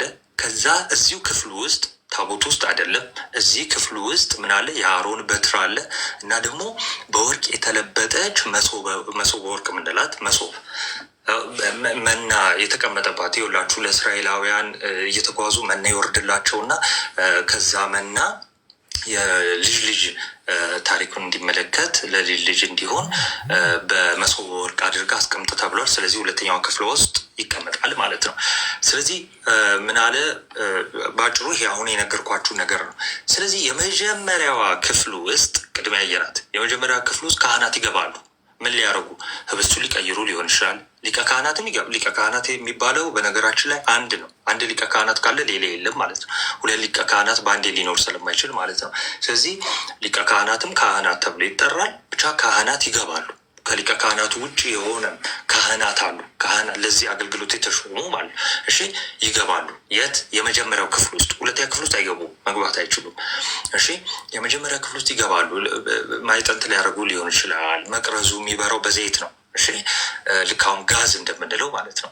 እና ዘይቱ ሊቀይሩ ሊሆን ይችላል። ህብስቱ ሊቀይሩ ሊሆን ይችላል። ማይጠንት ሊያደርጉ ሊሆን ይችላል። ይገባሉ። መች? ዕለት ዕለት ሊገቡ ይችላሉ። ኦኬ፣ በየጊዜው ሊገቡ ይችላሉ። በሁለተኛዋ ክፍል ውስጥ ታቦቱ እዚህ ባለበት ጋር ግን በዓመት አንድ ጊዜ ሊቀ ካህናቱ ይገባል። ሲገባም ባዶ እጁን መግባት አይችልም። ለህዝቡና ለራሱ ስርየት ደም ይዞ መግባት አለበት። ኦኬ፣ ለማና ለማ? ለራሱና ለህዝቡ። እሺ፣ ሲገባ ባዶ እጁን ይዞ ባዶ እጁን መግባት አይችልም። ሁሌ መግባት ይችላል? አይችልም። ሁሌ መግባት አይችልም። እንደገና በዓመት አንዴ ነው የስርየት ቀን የምትባላለች። ለስርየት ቀን ምን ይዞ ይገባል? ደም ይዞ ይገባል። ያ ደም ለምንድን ነው? ለህዝቡ ኃጢአት ነው። እንደገና ደግሞ ቀድም ዮሐንስ ሲላችሁ ሰምታችኋል። ህጉ ድካም ስላለበት ድካም ያለባቸውን ህጉ ደካማ ስለሆነ ድካም ያለባቸውን ይሾማል። ዕብራውያን 5 ላይ ካየን ደግሞ በቃ እነሱም ድካም አለባቸው፣ ድካም የለበሱ ናቸው፣ ሰው ናቸው፣ ያጠፋሉ። ስለዚህ ነውር ይኖርባቸዋል፣ ኃጢአት ይኖርባቸዋል። ስለዚህ አስቀድሞ ለራሳቸው ማቅረብ አለባቸው። ሁለተኛ ደግሞ ለህዝቡ ያቀርባሉ፣ በዛችሁ ቀን ማለት ነው። ይህ ቀን የሚሆነው በዓመት አንዴ ነው። ሊቀ ካህናት ወደዚህ ውስጥ ታቦት ወዳለበት ውስጥ የሚገባው ይሄ አሁን የምታዩት ቅድስት ይባላል ማለት ነው። በአጭሩ ይሄ ነው መስዋዕት የሚደረገው ግቢ ውስጥ ነው። ይሄን ዝም ብዬ በአጭሩ ሪቪዥን ስለሆነ በባለፈው በደንብ አይተናል እንትን እንላለን እናልፈዋለን ማለት ነው። ስለዚህ ምን አለ? እሺ ወደ መጽሐፍ ቅዱሳችን እንመለስ እንዳትረሱ። ስለዚህ በስርየት ቀን በዓመት አንዴ ሊቀ ካህናት ደም ይዞ የሚገባው ወደ ቅድስተ ቅዱሳን ምን ለማድረግ ነው? ኮመንት ላይ ጻፉልኝ። ምን ለማድረግ ነው ደም ይዞ የሚገባው? ይሄን የጠየኳችሁ ምክንያት ስላለኝ ነው። በነገራችን ላይ ማለት ነው በጣም ይሄን ካወቅም በቃ እመኑ። ምን ለማድረግ ነው ደም ይዞ የሚገባው? መስዋዕት ለማቅረብ እሺ፣ መስዋዕቱን ለማቅረብ እሺ፣ ለስርየት የሚሆነውን መስዋዕት ለማቅረብ መስዋዕቱ ምንድነው? የእንስሳ መስዋዕት እሺ፣ ለማን የሚሆን? ለሁሉም ለራሱም ጨምሮ መስዋዕቱን ለማቅረብ ነው የሚገባው። እሺ፣ የት ነው የሚታረደው? ታቦቱ ጋር ነው የሚታረደው አይደለም። እሱ ግቢ ውስጥ ነው የሚታረደው። መሰዊያ አለ፣ የሚቃጠለው ይቃጠላል። እሱ በኋላ ወይም እንትን አደርግላቸዋለሁ። ኤኒዌይስ ምን ሊያደርግ ነው የሚገባው? ሊያቀርብ ነው የሚገባው። ሲገባ ባዶ እጁን መግባት የለበትም እንዳትረሱ። ቅድስተ ቅዱሳን ሄደ ታቦቱ ያለበት ጋር ሲገባ ባዶ እጁን መግባት የለበትም። ደም ይዞ ይገባል። ከዛስ ምን ያደርጋል? ደግሞ ይረጫል። አስቀድሞ ለራሱ በስርየት መክደኛው ላይ እሺ፣ ያ ማለት ያቀርባል ማለት ነው። እሺ ኦኬ፣ ወደ እንትኑ ልመለስ። አታጥፋው እሺ አካካይ እሺ። ስለዚህ በዚያ ሙሴ ወርቅ ማዕጠን ነበር። ይህን ሁሉ ከነገረ በኋላ ይህ እንደዚህ ተዘጋጅቶ ምን አለ? በላዩም ማስተስሪያውን የሚጋርዱ የክብር ኪሩቤል ነበሩ። ስለነዚህም ስለ እያንዳንዳቸው ልንናገር አሁን አንችልም ማለት አንደኛ ጊዜ አይፈጅም፣ ማነው ጊዜ አይበቃም። እንደገና በጣም ሰፊ ነው። ፕላስ ደግሞ አሁን የመጣውን ዓላማ ሊጨርስ ስለፈለገ ሐዋርያው ቅዱስ ጳውሎስ እንደዛ አለ። ስለዚህ እያንዳንዱ ነገር አንነግራችሁም አሁን። ስለዚህ ስለ እያንዳንዱ ነገር አይደለም ግን አለ እሺ፣ ይህ እንደዚህ ተዘጋጅቶ ሳለ እነዚህ ነገሮች አሁን እንደዚህ ያለ ካህናት አገልግሎታቸውን እየፈጸሙ ዘወትር በፊተኛይቱ ድንኳን፣ በሁለተኛይቱ አላለም፣ በፊተኛይቱ ወደዚች አሁን በምታያት በፊተኛይቱ ድንኳን ምን ይላሉ? ይገባሉ። መቼ? ዘወትር። የት? በፊተኛው ካህናት አሉ ብያቸዋለሁ። አሮን ከሆነ ሊቀ ካህናት ሌሎች ካህናት አሉ ማለት ነው። ግን በሁለተኛዋ ሳይሆን በፊተኛዋ ይገባሉ ለማገልገል። እንዳልኳችሁ ህብስቱን ለመቀየር ሊሆን ይችላል፣ መቅረዙ ላይ ዘይት ለመሙላት ሊሆን ይችላል። ለብዙ አገልግሎት ይገባሉ። እሺ፣ በሁለተኛይቱ ግን ያ ማለት ታቦቱ ወደሚገኝበት እሺ፣ የስርየት መክደኛ ወዳለበት ወይ ደግሞ ታቦቱ ወዳለበት 12 ትእዛዛት ወዳለበት በሁለተኛው ቅድስተ ቅዱሳን ወደምትባለው ማለት ነው። በሁለተኛይቱ ግን ሊቀ ካህን ብቻውን በዓመት አንድ ጊዜ ይገባል። እርሱም ስለ ራሱና ስለ ህዝቡ ስህተት የሚያቀርበውን ደም ሳይዝ አይገባም። ስለዚህ ደም ይዞ ይገባል። በዓመት አንድ ጊዜ በሁለተኛይቱ ይገባል። እሺ፣ ፊተኛይቱም ድንኳን እሺ፣ በዚህ ገና ቆማ ሳለች ኦኬ ያለች ወይ ደግሞ አዲሱ ኪዳን ሳይመጣ እሺ፣ ወደ ቅድስት የሚወስደው መንገድ ቅድስት ያለው ይሄ ሰማያዊውን አገልግሎት በክርስቶስ የተደረገውን ሰማያዊውን አገልግሎት እሺ፣ ወደ ቅድስት የሚወስደው መንገድ ገና እንዳልተገለጠ መንፈስ ቅዱስ ያሳያል። ይህም ለአሁኑ ጊዜ ምሳሌ ነው። እንደነዚህም መባና መስዋዕት ያቀርባሉ። ስለዚህ የሚቀርበው ምንድን ነው? መባና መስዋዕት ይቀርባል። እነዚህ ግን የሚቀርቡት መስዋዕቶች እስከ መታደስ ዘመን ድረስ የተደረጉ ስለ ምግብ፣ ስለ መጠጥ፣ ስለ ስጋ ወይ ደግሞ የስጋ ስርዓቶች ናቸው። አዲሱ ኪዳን ወይ ደግሞ ክርስቶስ የመሰረተልን ዋስ የሆነልን ይህን አዲሱ ሰማያዊ ስርዓት ከመምጣቱ በፊት ሲቀርቡ የነበሩት በሌዋውያን ክህነት በኩል ሲቀርቡ የነበሩት መባዎች፣ መስዋዕቶች ሁሉ ስለምንድን ናቸው? ምድራዊ ናቸው። ግን እንደው ዝም ብለው ናቸው ማለት አይደለም። ምንድን ናቸው? ምሳሌ ናቸው። ለየትኛው? ለሰማያዊ። እንዴት እንደሆነ እዚያው ስለሚነግረን እንሄዳለን። እሺ፣ ስለዚህ ምንድን ናቸው? ምሳሌ ናቸው። ግን ስርዓታቸው ምንድን ነው? ስጋዊ ናቸው። ለዛን ምን አለ? ስለ ምግብና ስለ መጠጥ፣ ስለ ልዩ ልዩ መጠጥ የሚሆኑ የስጋ ስርዓቶች ምንድን ናቸው?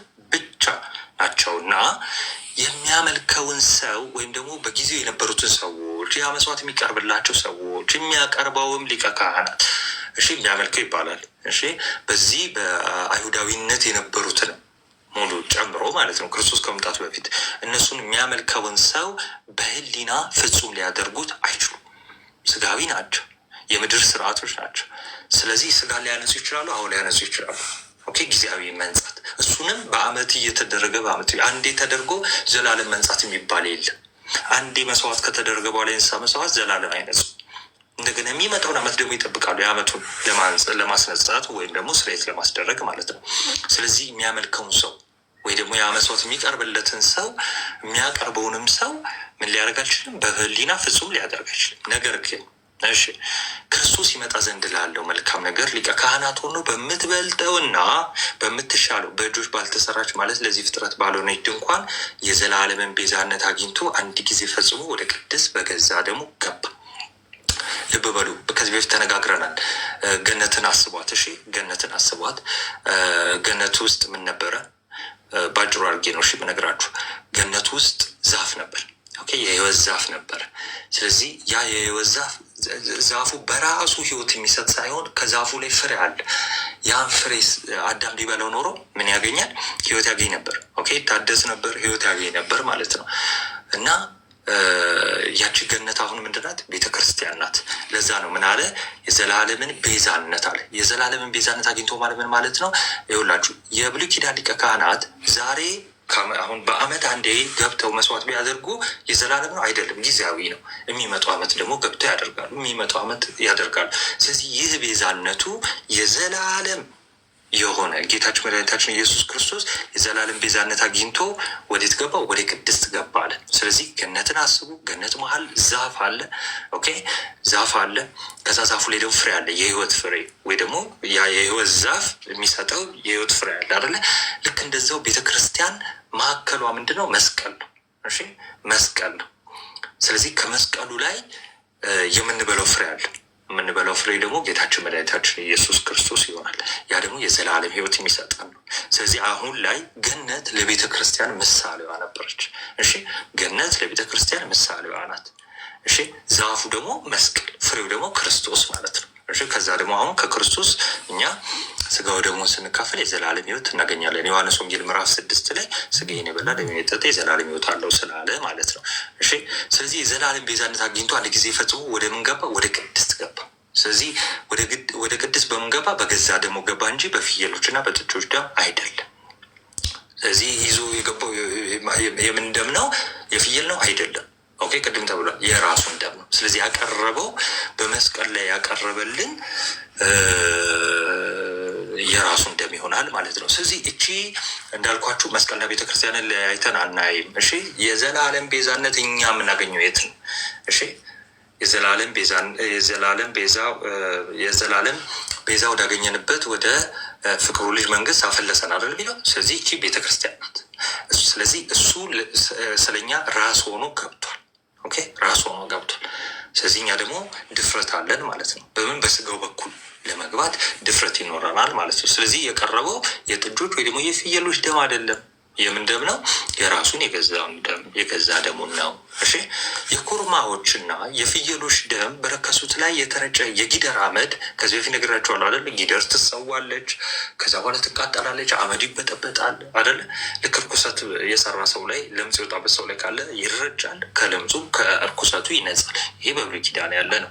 አሁን ለዛ ላይ ያንን አመጣና ምን አለ? የኮርማዎች የፍየሎች ደም በረከሱት ላይ የተረጨ የጊደር አመድ ስጋን ለማንጻት የሚቀድሱ ከሆነ እሺ፣ ስለዚህ ስጋን ለማንጻት ይቀድሱ ነበር አይደለ? በጊዜው ስጋን ይቀድሱ ነበር።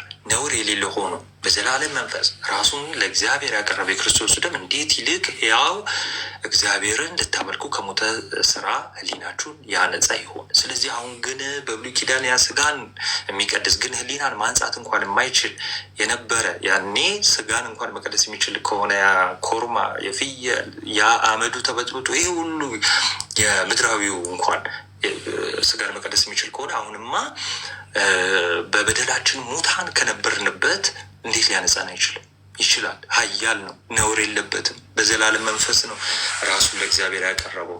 ስለዚህ ይሄ የክርስቶስ ደም እንዴት ሊያነጻችሁ አይችልም እያለ ይናገራል። ስለዚህም የፊተኛው ኪዳን የትኛው?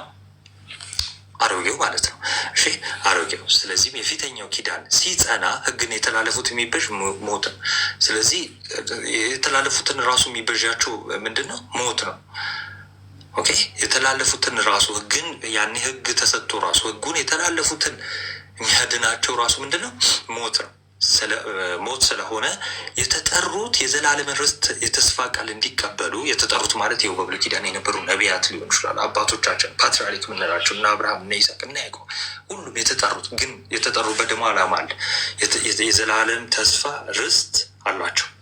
ይህንን ርስት በተስፋ ተሰጥቷቸዋል። አግኝተነዋል፣ ገና ነን አይደል? ስለዚህ ያንን ርስት ለመውረስ ወይ ደግሞ ከላይ ከፍ ብለን እውነተኛው እረፍታችን እውነተኛው ሰንበት ተባብለን ተምረናል አይደለ? ቅድምም እንዳለው ደግሞ ከነዓን አይደለችም እውነተኛ እረፍታችን። ስለዚህ ያንን ርስት ለመውረስ የተሰጠ ተስፋ አለ። እሱን ለመውረስ ግን እነማ የተጠሩት የዘላለምን ርስት የተስፋ ቃል እንዲቀበሉ እርሱ የአዲስ ኪዳን መካከለኛ ስለዚህ እሱ ምን ማለት አለበት? መካከለኛ መሆን አለበት። እሱ መቶ ምን መሆን አለበት? መሞት አለበት። እሱ መቶ ማስታረቅ አለበት። ምን ለመሆን?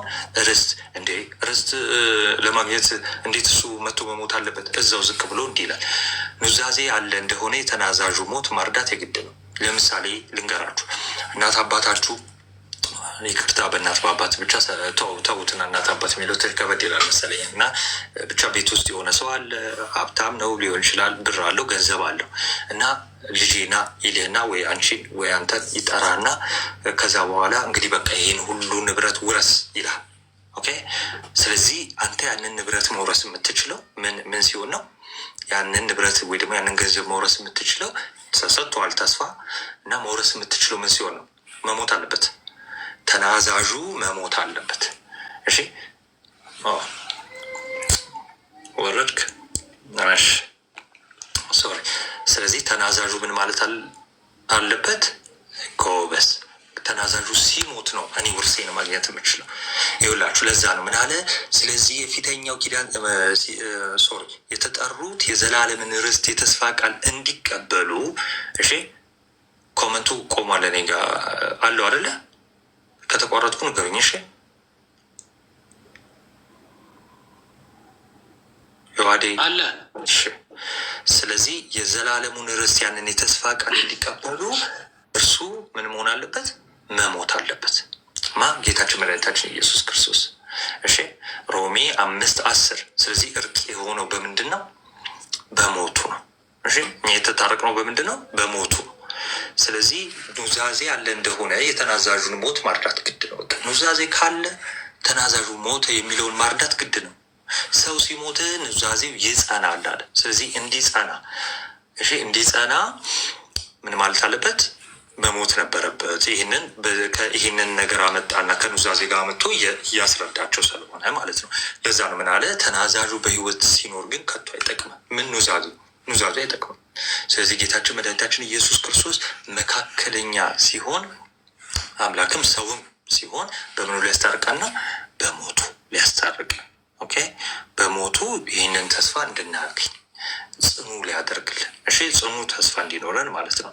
እሺ ስለዚህም ፊተኛው ኪዳን እንኳን ያለ ደም አልተመረቀም። ኦኬ እንዴት? ሙሴ ትእዛዛትን ሁሉ እንደ ህጉ ለህዝቡ ከነገረ በኋላ ሙሴ ህግን ተቀበለ። ከዛን ያንን ህግ ለህዝቡ ከነገራቸው በኋላ ምን አደረገ መሰላችሁ? የጥጆችን የፍየሎችን ደም ከውሃ ጋር ይቀላቅሏል። ይሄ እንዳትረሱ እሺ፣ በኋላ የምንመጣበት ስለሆነ እሺ። ከውሃ ጋር ይደረግና ከምን ጋር? የፍየሎች ወይ ደግሞ የእንስሳውን ደም ከውሃ ጋር ይቀላቅልና ቀይ የበግ ጠጉር ወይ ደግሞ ይሄ ቀይ የበግ ጸጉር ማለት ነው። ቀይ የበግ ጸጉር ማለት መርጫ ነው። እሺ ሌላ ምንም አይደለም። በቃ መርጫ ነው። ከምን ጋር? ሂሶፕ የሚባልም እንደ ሳር የሚመስል ነገር አለ። አንድ ላይ በሱ ይደረግና ከዛን ደምና ውሃ ተደርጎ የለ ደምና ውሃ አንድ ላይ ይደረግና ከዛን እሱ አደረገና ሙሴ ምን አደረገ? ህግ ተቀብሏል። ህጉን የተቀበለውን ህግም ካነበበላቸው ከነገራቸው በኋላ እግዚአብሔር ያዘዘላችሁ የኪዳን ደም ይህ ነው ብሎ በመጽሐፉና በህዝቡ ሁሉ ላይ ምን አለ? ረጨው። እሺ ምን አለ? ረጨው።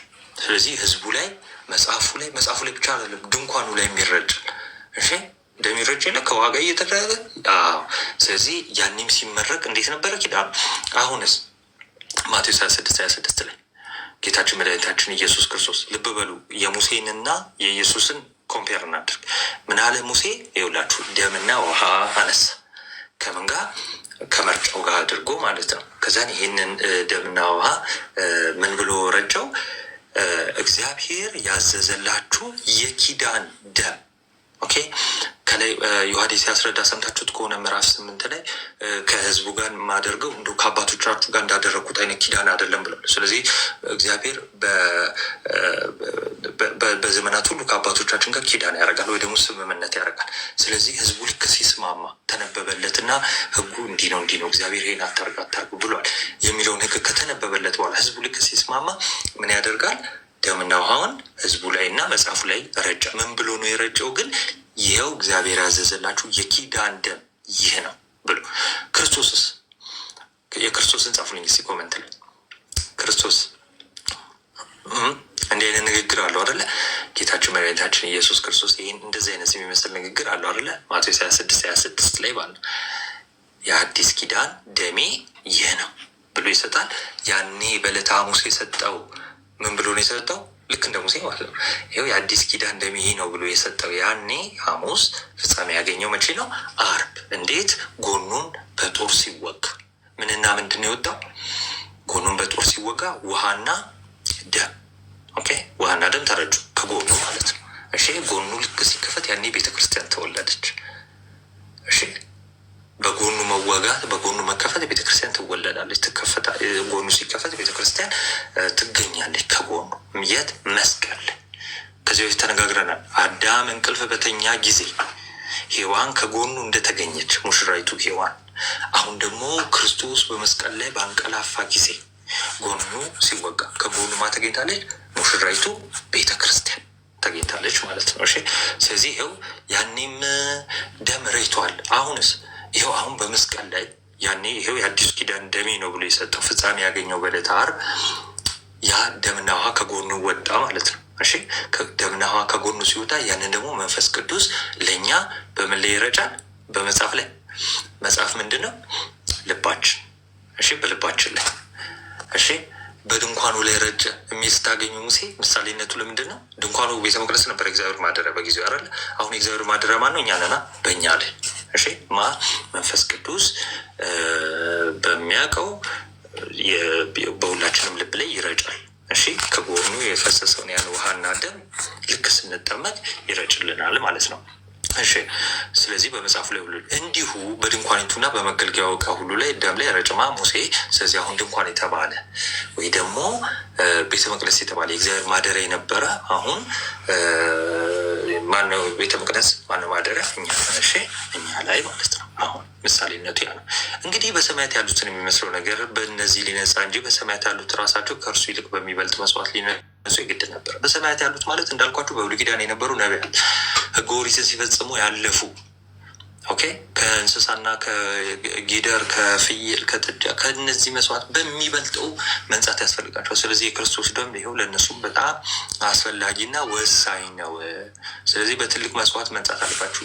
እያያችሁ ነው እንዴት መስዋዕቱን እያበላለጠ እንደሚናገር፣ እንዴት ከብሉይ ኪዳኑ መስዋዕት እጅግ የከበረ የላቀ እንደሆነ እየነገራቸው ነው። እሺ፣ ክርስቶስ በእጅ ወደ ተሰራች የእውነተኛይቱ ምሳሌ ወደምትሆን ቅድስት አልገባም። እሺ፣ ክርስቶስ በእጅ የተሰራች ናት፣ የሙሴ የተተከለች ናት። አዎ፣ እና ደግሞ ምሳሌ ናት። ለየትኛው? ለአዲስ ኪዳኑ አይደለ? ወደ እሷ በብሉይ ኪዳን በነበረችው ድንኳን ወይ ደግሞ ሰለሞን መጥቶ ከዛ በኋላ በተሰራው ወደዛ ቤተ መቅደስ አልገባም። እሺ፣ ወደዛ አልገባም። ልብ በሉ፣ የእውነተኛይቱ ምሳሌ ወደምትሆን ቅድስት አልገባም። ነገር ግን በእግዚአብሔር ፊት ስለኛ አሁን ይታይ ዘንድ ወደ እርሷ ወደ ሰማይ ገባ። ልብ በሉ፣ በጣም ፖይንት እዚህ ጋር እንድትይዙ ስለፈለግኩ ነው። ከዚህ ቤተ እምነት ውጭ አሁን እዚህ ማንሳት አልፈልግም ነበር። ኤኒዌይስ ግን እንደዚህ አይነት ጥያቄ ሊያመጡባችሁ ይችላሉ። እሺ፣ እንደዚህ እኮ ማለት ያው ምልጃ ማለት አይልም፣ ክፍሉ አይልም። ስለ ምልጃ እያወራ አይደለም፣ ወይ ደግሞ አሁን ይማልዳል ማለት አይደለም። እሺ፣ አሁን ይታይ ዘንድ ማለት ምን ማለት እንደሆነ እዚሁ አሳያችኋለሁ ማለት ነው። እሺ፣ ወዴት ነው የገባ ያለው? ነገር ግን በእግዚአብሔር ፊት ስለኛ አሁን ይታይ ዘንድ ወደ እርሷ ወደ ሰማይ ገባል። ይታይ ዘንድ አለ አይደለ? እሺ፣ እዛው ሲመልሰው ቁጥር 25 ላይ ሊቀ ካህናትን በየዓመቱ የሌላው እንደሚይዘው ወደ ቅድስት እንደሚገባ ራሱን ብዙ ጊዜ ሊያቀርብ አልገባም ማለት። ስለዚህ ቀጥታ መታየት የሚለውን ከማቅረብ ጋር ወይ ደግሞ መስዋዕት ከመሆን ጋር አገናኝቶ ነው።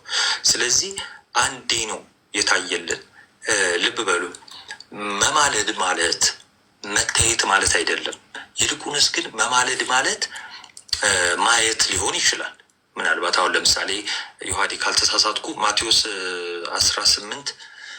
18:13 እንግዲህ ካልኩ እንትን በሉልኝ ብቻ ከነዚህ ከታናናሾች መምህርም አሉ ያግዙኛል።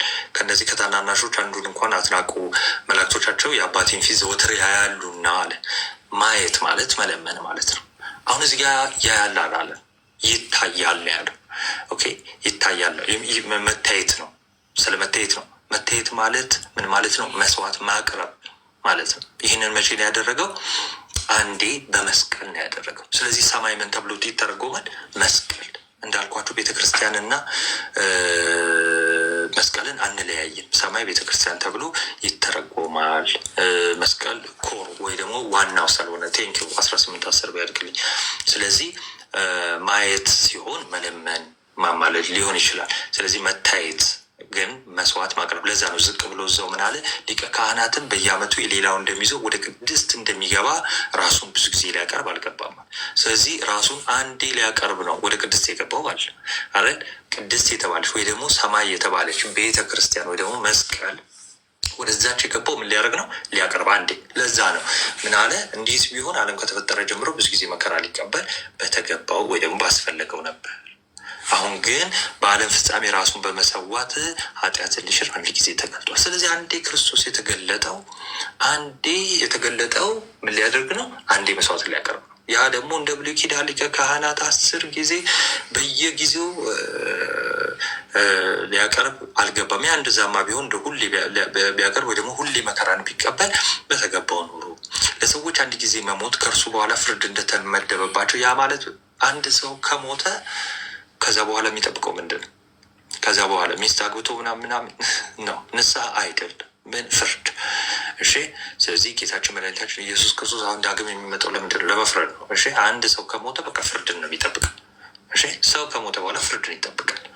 ለዛ ነው ምን አለ? ለሰዎች አንድ ጊዜ መሞት ከእርሱ በኋላ ፍርድ እንደተመደበባቸው እንዲሁ ክርስቶስ ደግሞ የብዙዎችን ኃጢአት ሊሸከም አንድ ጊዜ ምን ካለ በኋላ እስቲ ሊሆላችሁ ከመሰዋት ጋር እያወራ ያለው አንድ ጊዜ ከተሰዋ በኋላ ያ ማለት የዛሬ 2000 ዓመት መጥቶ ከተሰዋልን በኋላ ያድናቸው ዘንድ ለሚጠባበቁት ሁለተኛ ጊዜ ያለ ኃጢአት ይታይላቸዋል። ያ ማለት አፒር ያደርጋል ወይ ደግሞ ይገለጣል። መቼ? ዳግም ምጽአት። ጌታችን መድኃኒታችን ኢየሱስ ክርስቶስ ዳግም ይመጣል። ምን ሊል? ሊያድናቸው ለሚጠባበቁት። ያ ማለት ለእኛ። እሺ፣ ለእኛ ለማያምኑት አይደለም፣ ለእኛ ለምናምነው። ለዛ ነው ቤተ ክርስቲያን እና መንፈሱ ያለን ጌታ ሆይ የምንለው። ለዛ ነው እሱ እነሆ በቶሎ እመጣለሁ እያንዳንዱ እንደ ስራው ከፍሎ ዘንድ ዋጋዬ ከኔ ጋር ናት ብሎ የተናገረው ማለት ነው። ስለዚህ አንዴ በኃጢአት ተገልጦልናል። በኃጢአት ማለት እዚህ ጋር ያለ ኃጢአት ነው ሁለተኛ የሚገለጠው። አንዴ በኃጢአት ተገልጧል ማለት ኃጢአታችን ተሸክሞልን ስለ ኃጢአታችን ሲል ምን ብሏል? አንዴ ተገልጧል የዛሬ 2000 ዓመት። አሁን ግን ሲመጣ እንደ መጀመሪያው ሊሰቀል ሊሞት ምን ሊለን አይደለም፣ ሊፈርድ ነው በቃ የሚመጣው። ስለ ኃጢአት አንዴ መጥቶ ተገልጦልን ራሱን ቤዛ አድርጎ ራሱን መስዋዕት አድርጎ አቅርቦልን ሄዷል። እሺ፣ አሁን ቀጣይ ስለምናየው ማለት ነው። ስለዚህ ዳግም የሚመጣው ለምንድን ነው? ለፍርድ ይመጣል ማለት ነው። ስለዚህ ሕጉ ሊመጣ ላለው በጎ ነገር ሁሉ ምሳሌ ነው አይደል? ሕጉ ሊመጣ ላለው ለበጎ ነገር ምንድን ነው?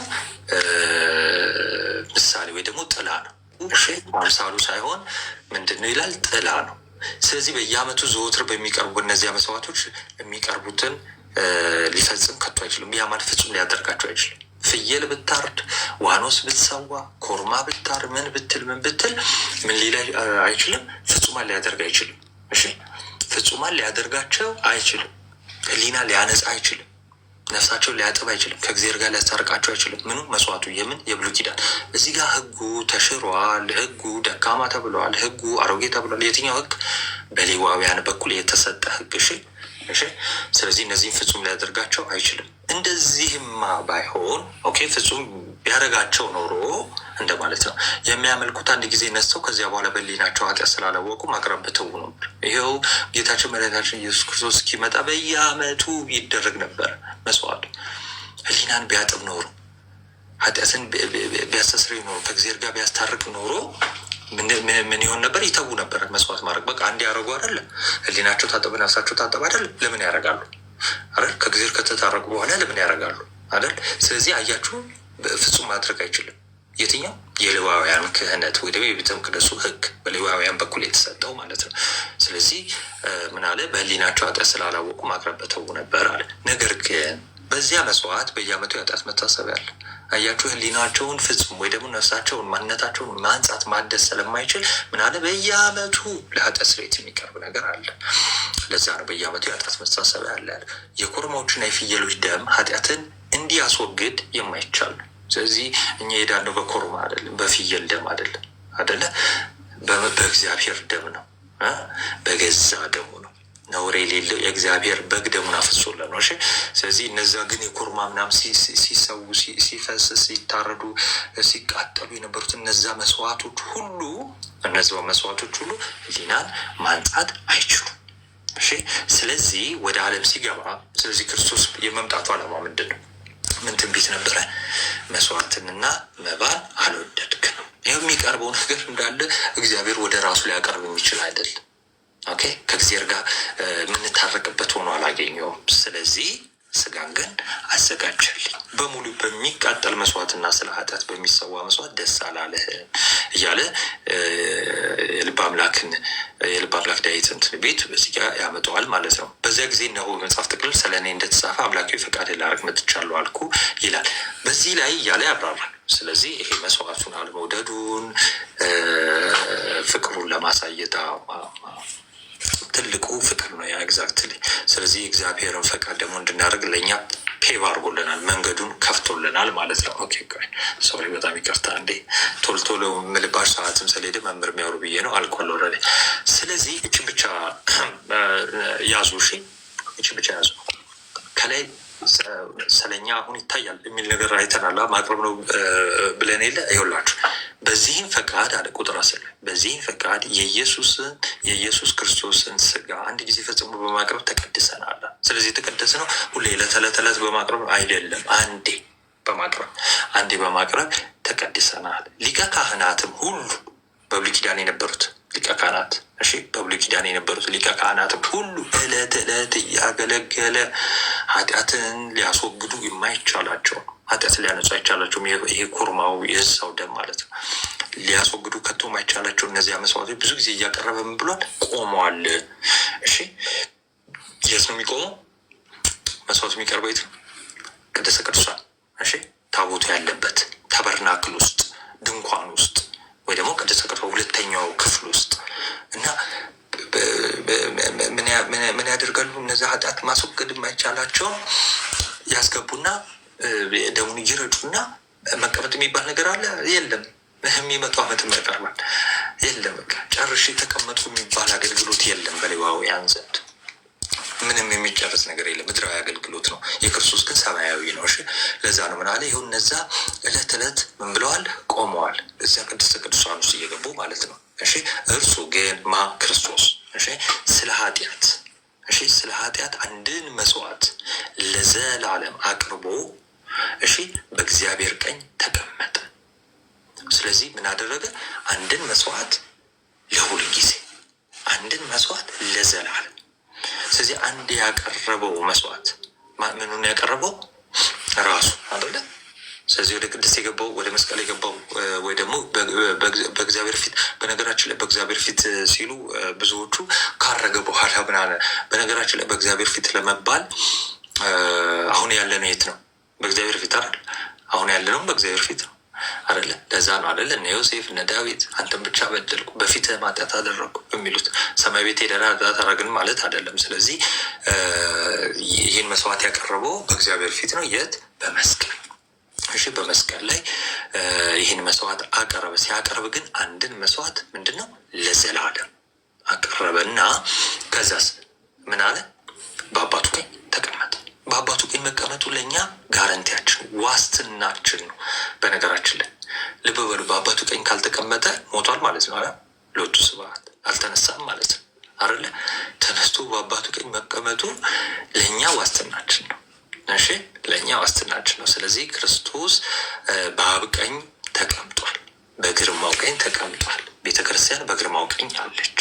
ክርስቶስ ባለበት ሁሉ ቤተክርስቲያን አለች ማለት ነው። ስለዚህ እርሱ ግን ስለ ኃጢአት አንድ መስዋዕት ለዘላለም አቅርቦ በእግዚአብሔር ቀኝ ተቀመጠ። ስለዚህ ስለ ኃጢአት አንድ መስዋዕት ለዘላለም አቅርቦ ከተቀመጠ አሁን ለምንድን ነው የሚማልደው? ጥያቄ ለፕሮቴስታንት። ስለ ኃጢአት አንድን መስዋዕት ካቀረበ ያቀረበው መስዋዕት ለዘላለም ከሆነ አሁን ስለምንድን ነው የሚማልድ? አሁን ስለምንድን ነው የሚታየው የምትሉት? መታየት ማቅረብ ከሆነ ስንቴ ነው የሚያቀርበው? እዛው ሲመልስልን ምን ብሏል? ዕለት ሊያቀርብ አያስፈልገውም፣ አንድ ያቀርበዋል ብሏል አይደለ? ስለዚህ መልሱን እዚሁ ያገኘ ነው ማለት ነው። ስለዚህ መታየት ማለት ማቅረብ፣ መስዋዕት መሆን፣ ቤዛ መሆን ማለት ነው። ጠላቶቹም የእግሩ መረገጫ እስኪደረጉ ድረስ ወደፊት ይጠብቃል። ስለዚህ ሞት ጠላት የተባለ ሞት እስከ ወዲያኛው የሚሻርበት መቼ ነው? ቆሮንቶስ 15 ካልተሳሳትኩ ዳግም ክርስቶስ ይመጣል፣ ያኔ ነው ማለት ነው። አንድ ጊዜ በማቅረብ የሚቀደሱትን የዘላለም ፍጹማን አድርጓቸዋል። ይኸውላችሁ በብሉይ ኪዳን እንስሳ ቢሰዋለ የዓመት በስጋ ቅዱስ ሊያደርግ ይችላል፣ ወይም ደግሞ እንደው በረከት ሊሆን ይችላል፣ ወይም ደግሞ ከርኩሰት ከመረገም ሊጠብቅ ይችላል። ግን የዘላለም ፍጹማን አያደርግም። በክርስቶስ ግን አንዴ የቀረበው መስዋዕት በዛ በኩል ለመጡት ግን የዘላለም ፍጹማን ያደርጋል። ኦኬ፣ ስለዚህ አድርጎናል ማለት ነው። እሺ፣ መንፈስ ቅዱስን ደግሞ ስለዚህ ይመሰክርልናል። ምን ብሎ? መንፈስ ቅዱስ በነቢያት አፍ ምን ብሎ ነው የሚመሰክረው? ከዚያ ወራት በኋላ ከነሱ ጋር የምገባው ኪዳን ይህ ነው ብሎ ተናግሯል። በልባቸው ሕጌን አኖራለሁ፣ በልቦናቸው እጽፈዋለሁ። ይሄ የተነገረ ትንቢት ነው ብሎ ከተናገረ በኋላ ኃጢአታቸውና አመፃቸውን ደግሜ አላስብም ማለት። ስለዚህ አንዴ የተሰረየልን ኃጢአት አንዴ የተሰረየልን ኃጢአት በቃ ደግሞ ላያስብልን ይሰርዝልናል ማለት ነው። እሺ ይሰርዝልናል በልጁ አማካኝነት። በልጁ ማለት በልጁ ሞት አማካኝነት፣ በቀረበው መስዋዕት አማካኝነት። እሺ የእነዚህም ስርየት ባለበት ዘንድ ከዚህ ወዲያ ስለ ኃጢአት ማቅረብ የለም። ስለዚህ በቃ ከዚህ ወዲያ ለኃጢአት መቅረብ አለ የለም። ክርስቶስ ዳግም መሰቀል አለበት ከዚህ በኋላ የለም። በቃ አንዴ ያቀርባል። እሺ በጣም እንደፈጠንኩ ይገባኛል ምናምን ጨርሻለሁ። እንግዲህ ወንድሞች ሆይ በመረቀልን በአዲስና በሕያው መንገድ ወደ ቅድስ በኢየሱስ ደም በመጋረጃው ማለት በስጋው በኩል እንገባ ድፍረት አለ። ስለዚህ ስጋው ምንድን ነው? ስጋው የክርስቶስ አካሉ ወይም ደግሞ ስጋው የተባለች ማለት ቤተ ክርስቲያን። ስለዚህ በክርስቶስ ስጋ ወይ ደግሞ በቤተ ክርስቲያን በኩል ወደ ቅድስ መግባት አለ። ስለዚህ ይሄ ምን አለ? ድፍረት አለ። አሁን መግባት በቃ እንችላለን። ለምን? እሱ ፔቭ አድርጎልናል። ኦኬ ከፍቶልናል። ራስ ሆኖ ቀዳሚ ሆኖ ገብቶልናል። ምን ሆኖ ነው ግን እሱ የገባው? እኛም ስንገባ ምን ሆነ ነው የምንገባው? ብልቶች ሆነን ነው። እሺ እኛ እጅ፣ እግር፣ ዓይን፣ አፍንጫ እንዲህ እንደማለት ማለት ነው። እሺ ኦኬ እሺ ኦኬ ትሄዱበታላችሁ። እሺ እናንተ እሺ። ስለዚህ አሁን የምታቀርበው ኤክስቴንሽኑ እንደሆነ ትሄዱበታላችሁ ካካይ። ስለዚህ አሁን ድፍረት አለን። በእግዚአብሔርን ቤት ላይ የሆነ ታላቅ ካህናት ስላለ በቃ ስለዚህ በእግዚአብሔር ቤት የተባለን ይኸው በእኛ በሰዎች ላይ ምን አለ? ታላቅ የሆነ ምን አለ? ካህን አለን። ከክፉ ሊና ለመንጻት ልባችንን ተረድተን ሰውነታችን በጥሩ ውሃ ታጥበን በተረዳንበት እምነት በቅን ልብ እንቅረብ። ስለዚህ በጥሩ ውሃ ይሄ አባቶችን ትርጉም ብታዩ ጥምቀት ነው በነገራችን ላይ። ስለዚህ ይሄ ልባችን የምንረጨው ከዛ ደግሞ በጥሩ ውሃ የምንታጠበው የአንድ ላይ የሚሆን ነገር። እሺ ከውሃና ከመንፈስ ሰው ዳግም መወለድ አለበት። እሺ ሰው ከውሃና ከመንፈስ ዳግም መወለድ አለበት። ስለዚህ ልባችን ላይ እንዴት ነው የምንረጨው? በመንፈስ ቅዱስ አሰራ። እሺ ስለዚህ በውሃ መታጠብ ተብሎ ደግሞ ይነገራል። ስለዚህ ይሄ ሁለቱን ጥምቀት ብለው እነ ቅዱስ ዮሐንስ አፈወርቅ ተመልክቻለሁ ካልተሳሳትኩ። እሺ የተስፋን ቃል የሰጠ የታመነ አደለ? የታመነ ነው አደለ? የሚዋሽ ነው አይደለም። ከላይ ምን አንብበን ነበር የመጣ ነው የማለው ይህን የተስፋ ቃል ሲሰጠን እንደ ሰው በሚበልጥ ይምላል እና ከሱ በሚበልጥ ስለሌለ በራሱ ነው ሁሌ ማለት። ለዛ ነው ምናለን ክርስቶስ እውነት እውነት እላችኋለሁ በእኔ የሚያምን ቢሆን እውነት እውነት እላችኋለሁ ስጋዬን የበላ ደሜን የጠጣ ክርስቶስ እውነት ነው። ስለዚህ በራሱ ነው እየማለልን የመጣው ማለት ነው። ስለዚህ የተስፋን ቃል የሰጠው የታመነ ነው። እንዳይነቃነቅ የተስፋችን ምስክርነት ምንንበል እንጠብቅ። ለፍቅርና ለመልካም ስራ እንድንነቃቃ እርስ በርሳችን እንትያ። ለምንና ለምን? ለፍቅርና ለመልካም ስራ። እሺ ከዚያም በአንዳንዶች ዘንድ ልማድ እንደሆነው መሰብሰባችን አንተው እንደው በአንዳንዱ መሰብሰባቸውን ትተው ነበር አንድነታቸው እና እንመካከር እያለ እንትን ይላል። ግን እንደው ይሄንን ባናደርግ እና ኃጢአት ብናደርግስ የእውነትን እውቀት ከተቀበልን በኋላ ይህን መንፈስ ቅዱስ ከተቀበልን በኋላ ወደን ኃጢአት ብናደርግ ከእንግዲህ ወዲህ ስለ ኃጢአት መስዋዕት አይቀርልንም እና እንደ ክርስቶስ ዳግም ይሰቀላል ብላችሁ አታስቡ። እሺ ከዚህ በኋላ ስለዚህ ግን ምንድነው መፍራት ያለባችሁ አለ? ኃጢአት ብታደርጉ የሚያስፈራ ግን የፍርድ መጠበቅ ተቃዋሚዎችን ሊበላ ያለ የእሳት ብርታት አለ። ስለዚህ ሊበላ ሊያጠፋን ያለ የእሳት ብርታት አለ። የሙሴን ሕግ የናቀ ሰው 2 ወይም 3 ቢመሰክሩበት ያለ ርኅራኄ ምን ይላሉ? ይሞታሉ፣ ይገደላሉ አይደል? የእግዚአብሔር ልጅ የረገጠ ያንንም የተቀደሰ ኪዳኑን ደም ደግሞ እንደ ርኩስ የቆጠረ የጸጋውን መንፈስ ያክፋፋ እንዴት ይልቅ የሚበዝ ቅጣት የሚገባው ይመስላችኋል? እያለ ይቀጥላል። ስለዚህ ከዚህ ከሙሴም የበለጠ እንደሆነ አስረድቶን የለ። ስለዚህ በሕያው እግዚአብሔር እጅ መውደቅ የሚያስፈራ ነው ይላቸዋል ማለት ነው። ስለዚህ ይህን ይመስላል በዋናው። ስለዚህ እርስ በርስ በጣም መተሳሰብ እንዳለባቸው በጣም መምህር ኤፍሬም በጣም ነው የከበዱኝ አስቀምጫቸው እና ከተቻለኝ አቅም ለመፍጠን ሞክሬያለሁ። እንግዲህ በጎደለ ይሙሉበት ምናምን። ቴንኪው ይቆየን። በል መምህር ኤፍሬም ቀጥሎ።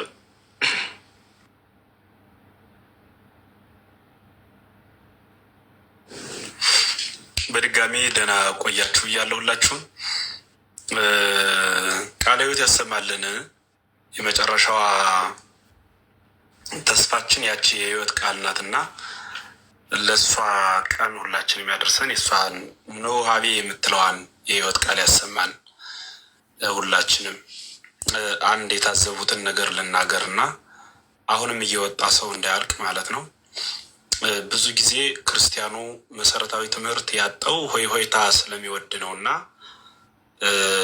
አሁን የሆነ አንድ ጴንጤ ገብቶ መጠያየቆች እንዲህ መፋጠጥ የሚመስል ነገር ቢኖር በሺ የሚቆጠር ሰው ነው የሚኖረው፣ አይወጣምም። እና እንዲህ አይነት መሰረታዊ ትምህርት በሚነገርበት ጊዜ በተለይ የዕብራውያን ትምህርት ከሌሎቹ ትምህርት በተለየ ትኩረት የሚፈልግ ትምህርት ስለሆነ በደንብ መማር ይጠይቃል። ትኩረቱ ምንድን ነው? ሌሎቹ መጻሕፍት ለአሕዛብ ነው የተጻፉት። ቲቶ፣ ፊሊሞና የምንላቸው ለሰዎች የተጻፉ ሐዋርያ ቅዱስ ጳውሎስ አጠቃላይ የጻፋቸው መልእክት 14 ናቸው።